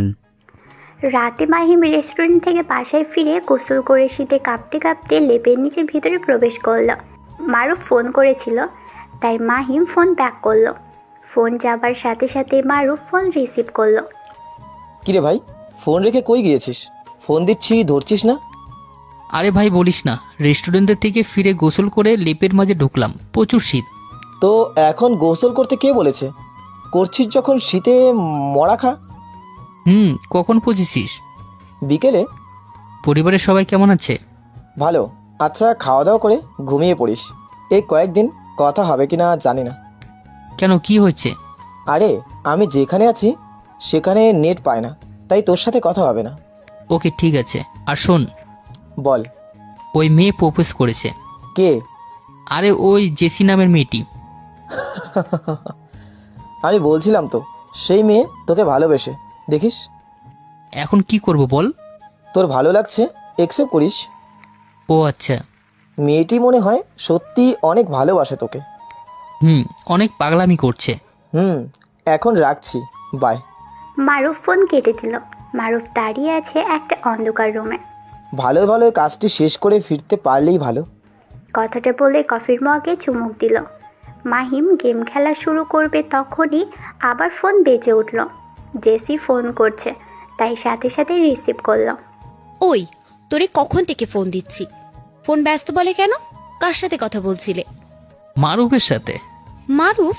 এই যে মারুফ আমার বন্ধু। ও আচ্ছা, তার পিক আছে তোমার কাছে? হঠাৎ এই কথা? না কিছু না। কি করো এখন? বসে আছি। তুমি? আমিও। রাতে খেয়েছো? বসে আছি। তুমি? সেম। কালকে ভার্সিটিতে আসবে? ওকে। আর ওইটার উত্তর চাই। কোনটার?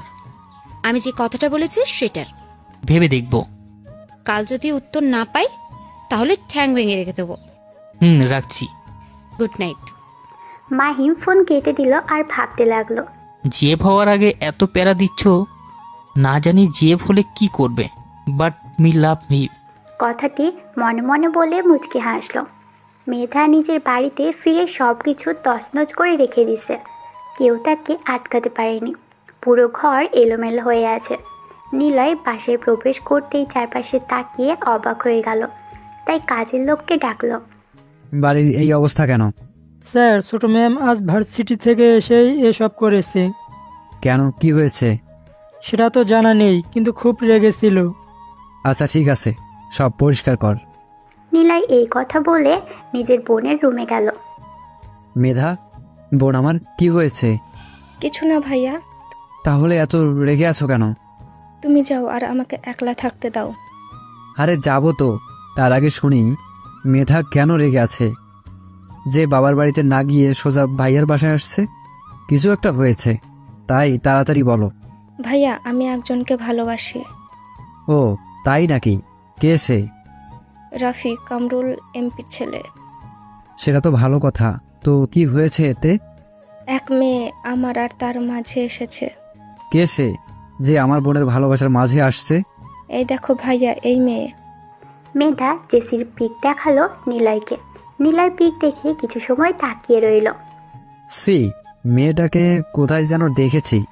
ওর মতো খ্যাতকে রাস্তাঘাটে দেখবে হয়তো। আচ্ছা তুই চিন্তা করিস না, এই মেয়েকে তোর রাস্তা থেকে সরিয়ে দিব। কি করতে হবে তাই বল। একেবারেই সরিয়ে দাও, নহলে আমার পথের কাটা হবে। ওকে ঠিক আছে, কয়েকদিন এর মাঝে কাজ হয়ে যাবে। ওই মেয়ের সাহস কত আমার বোনের রাস্তায় আসে। ওর মতো মেয়েকে সরাতে আমার বেশি সময় লাগবে না, বিকজ আই অ্যাম ডেভিল। কি ভাবছো ভাইয়া? কিছু না, এবার ফ্রেশ হয়ে এসে খাওয়া দাওয়া করে নে, আর রেগে থাকিস না। তুমি যাও, আমি আসছি। ওকে। নিলয় নিজের বোনের রুম থেকে বেরিয়ে গেল আর মেয়েটা ভাবছে, রাফি শুধু আমার আর রাফির মাঝে যে আসবে তাকে সরিয়ে দিতে আমি কিছুই ভাববো না। মাহিম রাতের খাওয়া দাওয়া করে কিছু সময় পড়তে বসলো। তার ঘুম আসছে না। বই নিয়ে পড়তে বসার কিছু সময় পর তার ফোনে টুম করে একটা শব্দ হলো। ফোন হাতে নিয়ে দেখলো একটা মেসেজ আসছে। যেখানেই থাকিস না কেন সাবধানে থাকিস, আমার কাছে খবর আছে, তোকে মারার জন্য কন্ট্যাক্ট দেওয়া হয়েছে।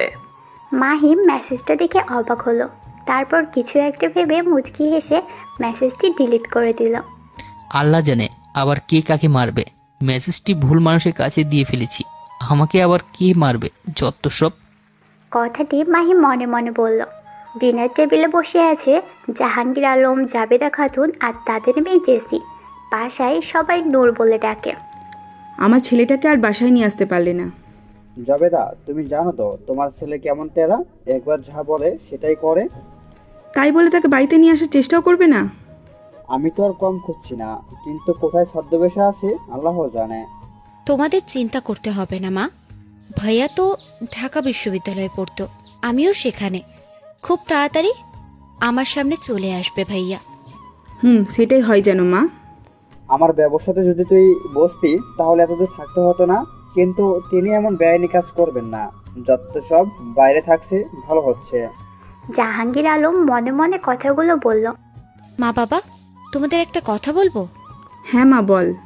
মা তুমি তো জানো আমি আমার মনে একটা ছেলেকে পেয়েছি। তো আজ তাকে মনের কথা জানিয়েছি, কিন্তু সে মানতে নারাজ। মানতে নারাজ কেন?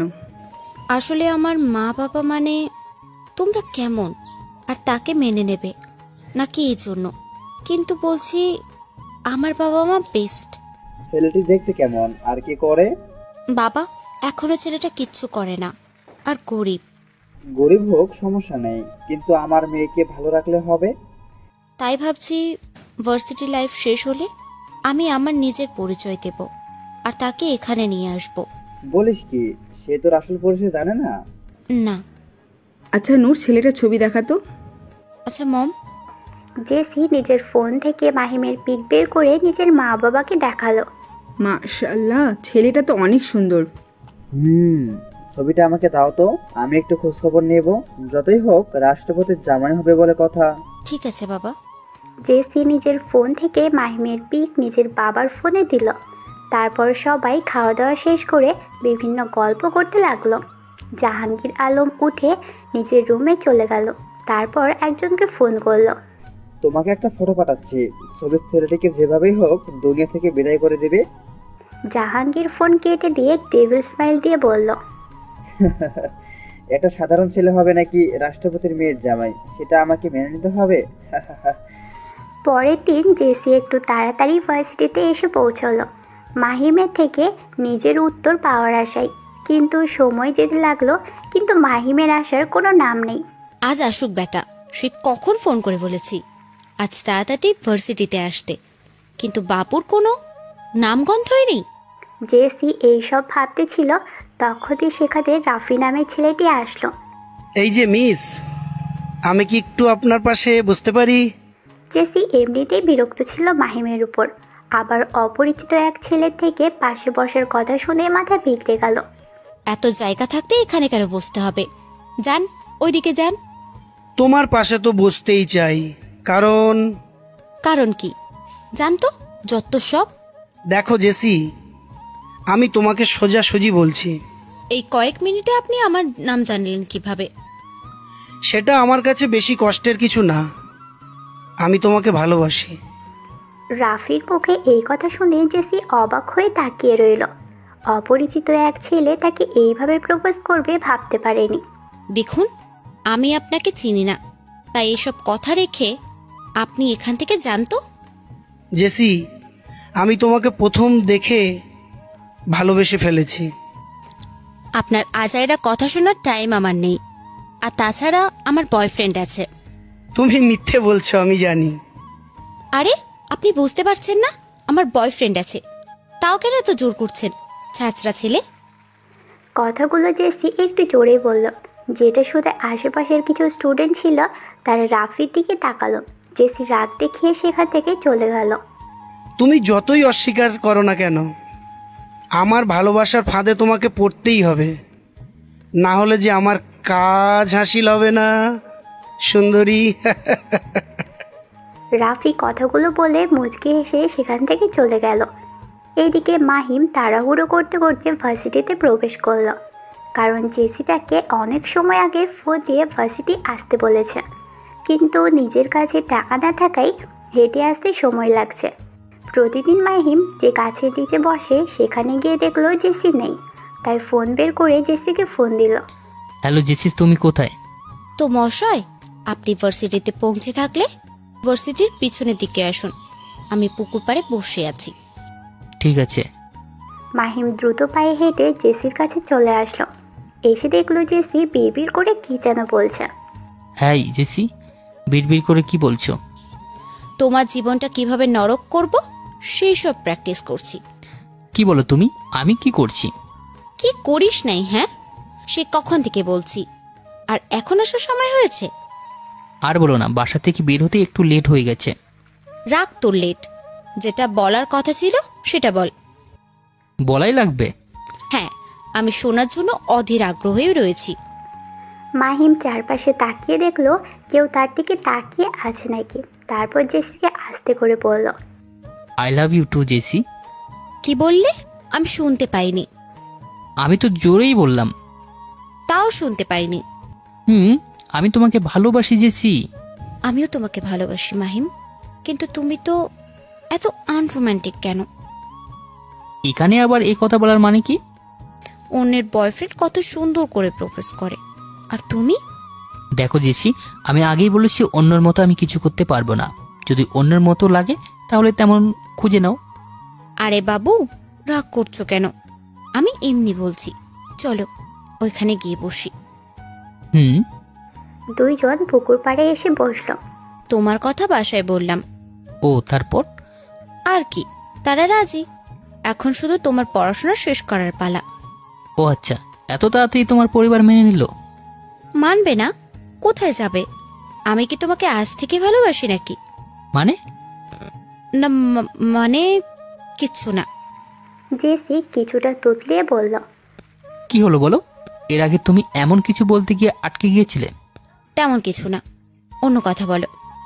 মাহিম দেখলো জেসি বলতে চাইছে না, তাই আর কিছু বলল না। আচ্ছা, তোমার পরিবারে কে কে আছে? পরিবার বলতে আমি আর আমার এক চাচা আর বাবা। তোমার? আমার মা, বাবা আর ভাই। ও আচ্ছা, তুমি সারা জীবন আমাকে ভালোবাসবে তো? একদম। অনেক প্রতীক্ষার পর তোমাকে পেয়েছি, কখনো ছাড়ার নাম নেব। আমিও তোমাকে কয়েকদিনে অনেক ভালোবেসে ফেলেছি। রাতে জেসি মিলির সাথে ফিল্ম দেখে রিকশায় করে বাসায় ফিরছে। অনেকদিন পর মুভি দেখলাম, কি বলিস? হ্যাঁ দোস্ত, তাছাড়াও আমার তোর সাথে কয়েকদিন দেখা হয়নি, এই সুযোগে এক সপ্তাহের গল্প হয়ে গেল। দুই বান্ধবী কথা বলে আসছিল, তখনই তাদের রিকশা থেমে গেল। কি হলো মামা, রিকশা থামালেন কেন? আপা, সামনে কারা যেন খাড়াইয়া আছে, হাতে বন্দুক। তাহলে পাশ কাটিয়ে চলে যান। পারুম না আপা যেতে, গেইলেই জানে মেরে দিবে। এখন কি করব জেসি? জেসি সামনে তাকিয়ে দেখলো রাইফেল ধরা ব্যক্তিগুলো তাদের দিকে এগিয়ে আসছে। এই রিস্কাওয়ালা, তোর যদি জানের মায়া থাকে তাহলে এখান থেকে পালা। রিক্সাওয়ালাকে আর পাইকে জানের ভয় সবারই আছে, রিক্সা রেখে সেখান থেকে পগার পার। না মামা, আমাদের রেখে কই যাচ্ছেন? আরে ফুলটুসি, সে এখন নিজের জান বাঁচানোর ফরজ তোমাদের দেখবে না? কে আপনারা, আর কেন আমাদেরকে ঘিরে ধরেছেন? একটু পরেই জানতে পারবে। ভাই, বস তো বলেছিল এই মেয়েটিকে নিয়ে যেতে, তাহলে এটার কি করব? কি আর করবি, পাশে নিয়ে গিয়ে মুক্তি কর। ঠিক আছে ভাই। কয়েকটি লোক এসে মিলির হাত ধরে টানতে লাগলো। জেসি আর মিলি মিলে ছাড়ানোর চেষ্টা করছে, কিন্তু পারছে না।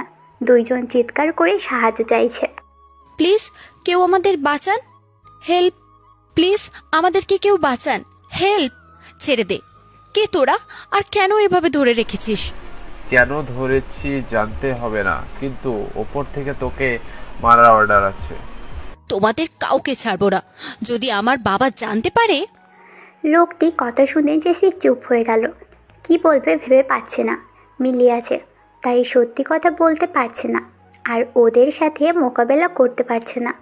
জেসিকে চুপ হয়ে যেতে দেখে সবাই হা হা করে হাসতে লাগলো। মিলিকে জোর করে অন্যদিকে নিয়ে যেতে লাগলো, জেসিকে নিয়ে গাড়ির দিকে।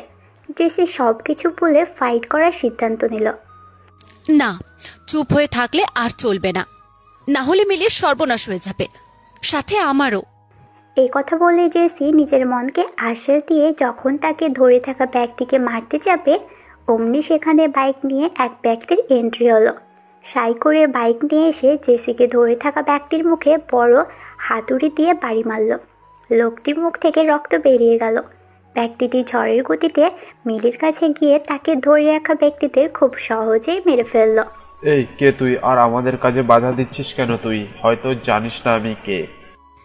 কে তুই শুনি? মাফিয়া কিং নিলয় বসের লোক। সামান্য একজন কিং, সে আমার কি না ক্ষতি করবে? আগে তোরা তো বেঁচে দেখা। অচেনা লোকটিকে বোঝা মুশকিল, কারণ তার মুখে মাস্ক পরা, পুরো মুখ ঢেকে আছে। বাকিরা গুলি করতে গেল। শার্ট করে নিজের বন্দুক দিয়ে সবার হাতে পায়ে গুলি করে দিল অপরিচিত ব্যক্তিটি। সবার মারা শেষে আবার নিজের বাইকে উঠে বসলো।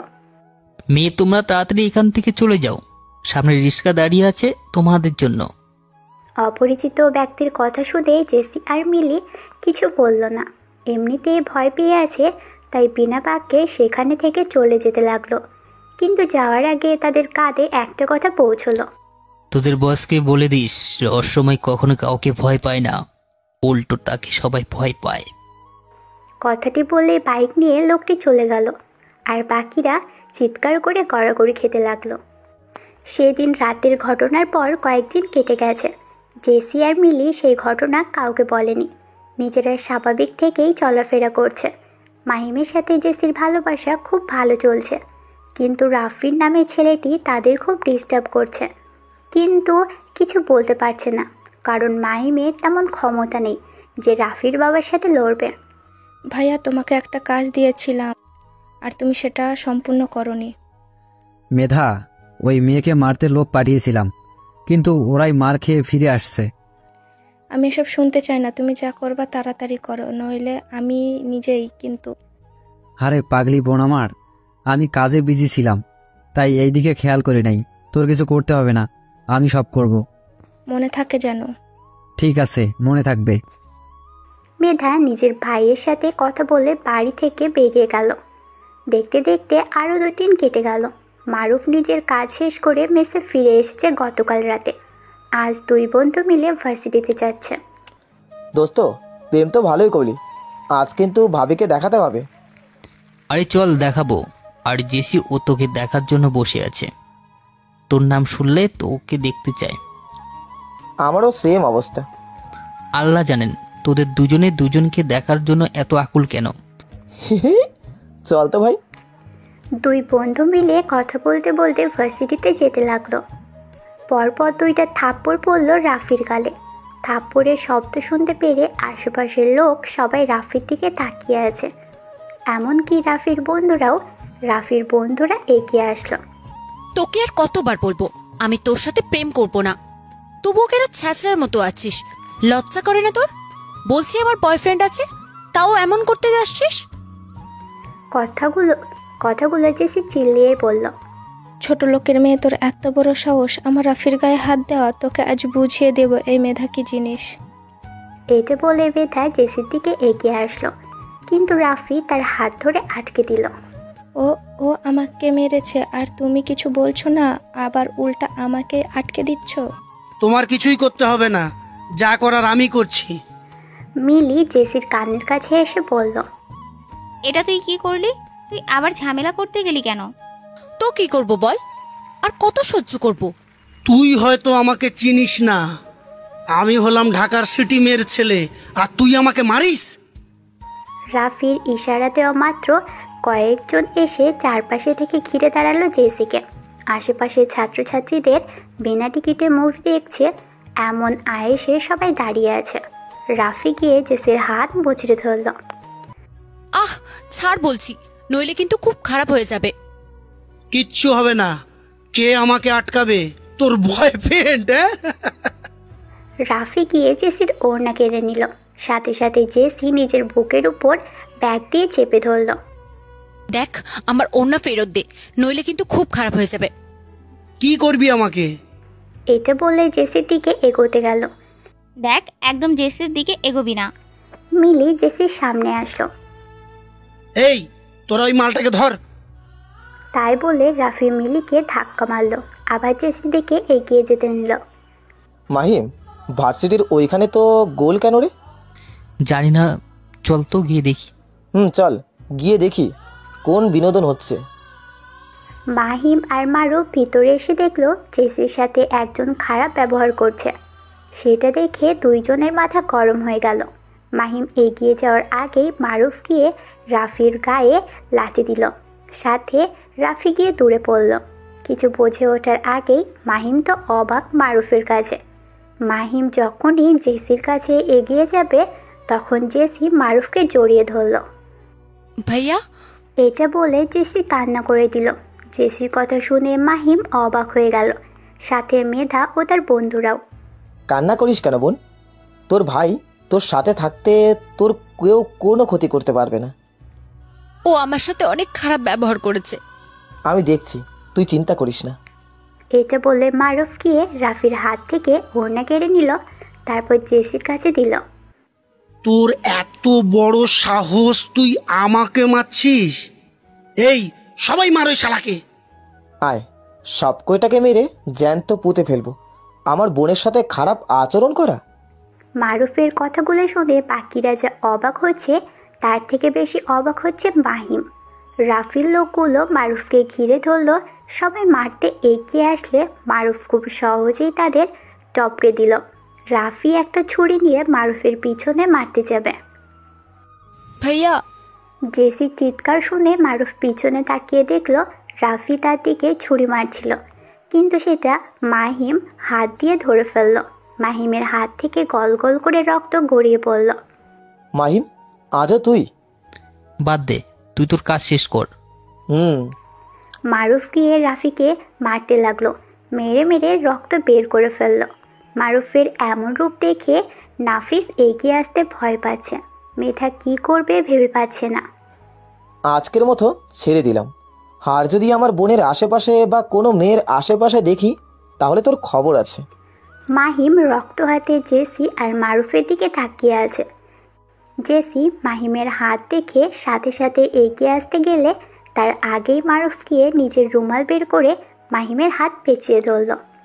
তুই আর ভালো হলি না, সেদিনের মতো আজও পেছন থেকে বাঁচিয়ে নিলি। বন্ধু, বিপদে বলে তাকে বাঁচাতেই তো হবে। জেসি, তুই বাসায় চলে যা, আমি মাহিমকে নিয়ে ডক্টরের কাছে যাচ্ছি। ভাইয়া, আমিও তোমার সাথে যেতে চাই। আচ্ছা, আয়। মাহিম একবার জেসির দিকে তাকিয়ে আবার সামনে হাঁটে ধরল। তোদেরকে আমি ছাড়বো না। আর মারুফ, তুই আমার রাফিকে মারছিস, এর ফল ভালো হবে না। যা পারিস করে নিস, পোশাক দেখে মানুষকে হিসেব করতে আসিস না, পোস্তাতে হবে।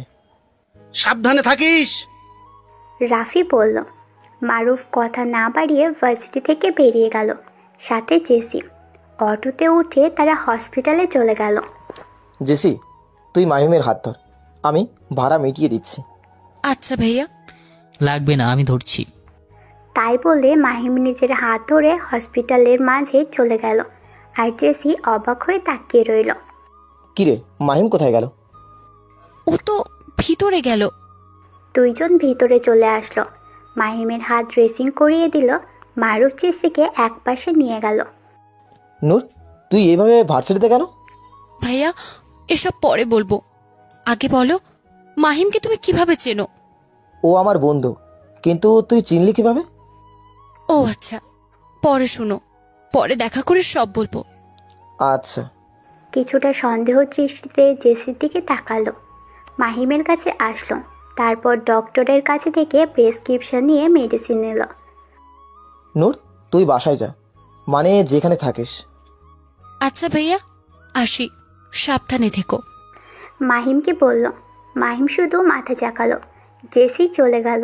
দুইজন নিজেদের মেসে চলে আসলো।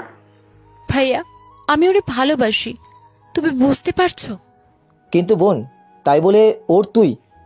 হ্যাঁ, কারণ ওই সেই ছেলেটি যাকে আমি অনেক দিন থেকেই ভালোবাসি।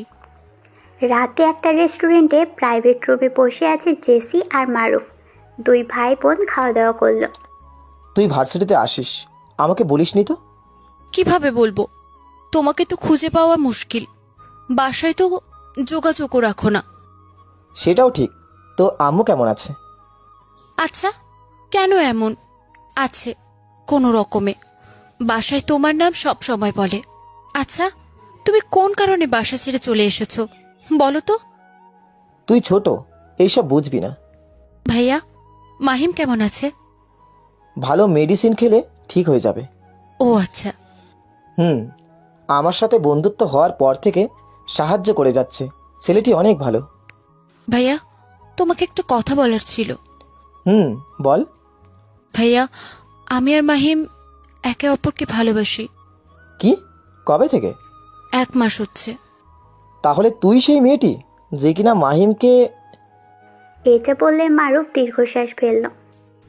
আমার বিষয়ে তুমি কি জানো আমি জানি না, কিন্তু আমি মাহিমকে খুব ভালোবাসি। কিন্তু আমি চাই না তুই মাহিমের সাথে রিলেশন করিস। ভাইয়া, আমি মাহিমকে ছাড়া ভালো থাকবো না। কেন ভালো থাকবি না বল? মাত্র কয়েকদিনের ভালোবাসা। ভাইয়া, তুমি হয়তো ভুলে যাচ্ছ, আমি একজনকে ভালোবাসতাম। তো? মাহিম। সে ওই দিন রাতে মাহিমই ছিল। তাই নাকি? আচ্ছা, আমি ভেবে দেখব। তুই এখন বাসায় যা। মারুফ খুশি হয়েছে হয়তো জেসির কথা শুনে। ভাইয়া, বাসায় কবে আসছো? সঠিক সময় হলে আমি নিজে আসব। মমকে কিচ্ছু বলার দরকার নেই। ঠিক আছে। জেসি বিদায় নিয়ে রেস্টুরেন্ট থেকে চলে গেল। আর মারুফ মাহিমের জন্য খাবার নিয়ে রেস্টুরেন্ট থেকে বেরিয়ে গেল। গোল টেবিলে বসে আছে কিছু মাফিয়া ডন, যারা এর আগেও একত্রিত হয়েছে। আজ হয়তো তাদের ফাইনাল মিটিং। প্রিন্সকে মারতে আর কয়দিন লাগবে? বেশি দিন লাগবে না। রাপু তো সময় চেয়েছে 2 দিন, দেখি কি করে। ড্রাগন কিং, আমাদের ডিলগুলো একদম পাকাপাকিভাবেই পূর্ণ হয়েছে। এর জন্য পার্টি হবে নিশ্চয়। জোকার কিং, চিন্তা করবেন না, খুব শীঘ্রই সেই সব হবে। একটা কথা কিন্তু সত্যি, সেই অপরিচিত ব্যক্তি যদি আমাদের সাহায্য না করত তাহলে আমরা কোনোভাবেই সফল হতাম না। কিন্তু বস কে সে? সেটা জানি না, কিন্তু আমাদের শুভাকাঙ্ক্ষী হবে, যে সব সময় আমাদের পাশে থাকবে। তাহলে তো ভালোই। রকস্টার সিটি খুব তাড়াতাড়ি আমাদের হবে। হ্যাঁ, এই রকস্টার সিটির বাদশাহ দা কিলার মরলে আমি হব বাদশাহ। হা হা। জোকার কিং মনে মনে এটা বলে হাসল, কিন্তু সে জানে না তার থেকেও বড় খেলোয়াড়রা আছে যার কাছে জোকার কিং চুনোপুটি। মারুফ হাসি মুখে রুমের মাঝে প্রবেশ করলো। দেখলো মাহিম নিজের বাটন ফোনটি নিয়ে গেম খেলছে। কিরে, সারাদিন কি গেম খেলবি? তাছাড়া আর কি বল। আচ্ছা, ওইটা রেখে খাবার খেয়ে নে। কিভাবে খাবো ভাই? দেখছিস তো হাত ব্যান্ডেজ করা। আচ্ছা ঠিক আছে, আমি খাইয়ে দিচ্ছি। ঠিক আছে, দে। মারুফ নিজে ফ্রেশ হয়ে এসে মাহিমকে বিরিয়ানি খাইয়ে দিল। আচ্ছা মারুফ, তুই কি আমার থেকে কিছু লুকাচ্ছিস? তোর থেকে আমি কি লুকোবো বল? কিছু লুকোনোর আছে নাকি? মারুফ কিছুটা তোতলিয়ে বলল, তাহলে তুতলিয়ে কথা বললি কেন? তুই হঠাৎ এই প্রশ্ন করলি না? ও আচ্ছা, কোনোদিন যদি জানতে পেরেছি তুই আমার থেকে কিছু লুকাচ্ছিস, তাহলে দেখিস তোর খবর খারাপ আছে। মাইম কি কোনোভাবেই আমার পরিচয় সম্পর্কে জেনে গেছে? ও কি জানে নূর কার মেয়ে? যদি জেনে থাকে তাহলে... কথাগুলো মারুফ নিজের মনে মনে ভেবে মাহিমকে জিজ্ঞেস করলো, আচ্ছা, তোর জিএফকে তো দেখা হলো না? খুব তাড়াতাড়ি তোদের দেখা করব। কথাটি বলে মাহিম মুচকি হাসলো। দেখতে দেখতে 1 সপ্তাহ কেটে গেল। মাহিমের হাত একদমই ঠিক। এই কয়েকদিন জেসি অনেক ফোন দিয়েছে, কিন্তু মাহিম ফোন রিসিভ করেনি। জেসি মারুফকে ফোন দিয়ে জিজ্ঞেস করতে পারছে না মাহিমের কথা। সে পড়েছে এক মুশকিলে। বারান্দায় দাঁড়িয়ে নিজের ফোনের দিকেই তাকিয়ে আছে জেসি। কোনো কারণে তার খুব কান্না পাচ্ছে। মাহিম, হঠাৎ করে তোমার কি হলো, যার জন্য তুমি ফোন ধরছো না? কি এমন ভুল করেছি আমি? একটাবার কি ফোন দেওয়া যেত না? নাকি আমার আর আমার ভাইয়ের সম্পর্ক জেনে আমার থেকে এড়িয়ে চলছো? শিট, এই কথাটা আগে মনে পড়লো না কেন? জেসি এই কথাগুলো বলে নিজের মাথায় চাপড় দিল। তারপর নিজের ভাই মারুফকে ফোন দিল। হ্যালো ভাইয়া, তুমি কি ফ্রি আছো? হ্যাঁ নূর, আছি। কিছু বলবি? ভাইয়া, তোমার বন্ধুর কি হয়েছে? আমার ফোন ধরছে না কেন? ও আচ্ছা, এজন্যই ভাইয়ার কথা মনে পড়েছে। বেশি হেয়ালি না করে যেটা জিজ্ঞাসা করছে সেটা বলো। সে ঠিক আছে, আর কেন ফোন ধরছিস না আমি জানি না। আমার মনে হয় তোমার আমার সম্পর্কে জেনে সে আমাকে এড়িয়ে চলছে। ও তো কি করতে হবে? তুমি আমাদের সম্পর্কে সব বলবে, আর সেটা আজ রাতের মাঝে। কিন্তু... কোনো কিন্তু নয়, যেটা বলার সেটাই করবে। ঠিক আছে বোন, এখন রাখ। নিলাম ভাই, তোমার আর আমার টার্গেট একজন, তাই চলো হাত মেলাই। ঠিক আছে রাফু, তুমি যখন বলেছ ঠিক আছে, কিন্তু আমার সাথে চালাকি করতে আসবে না। সেটা কখনোই করব না। আমরা দুজন একসাথে হলে ভেবে দেখো কতটা এগিয়ে যাব আমরা। সেই জন্য তোমার সাথে হাত মিলাতে রাজি হয়েছি। সব কিছু ঠিকঠাক করা আছে, এখন শুধু একটু সময়ের অপেক্ষায়। সেটা খুব তাড়াতাড়ি আসবে, কিন্তু তুমি আমার বোনকে বিয়ে করতে রাজি তো? নিলয় ভাই, মেধাকে বিয়ে করতে আমার কোনো আপত্তি নেই। ঠিক আছে, তোমার সাথে আমার সবকিছু পাকাপাকি। ওকে। রাফি আর নিলয় দুইজন হাত মিলিয়ে কোলাকুলি করতে লাগলো।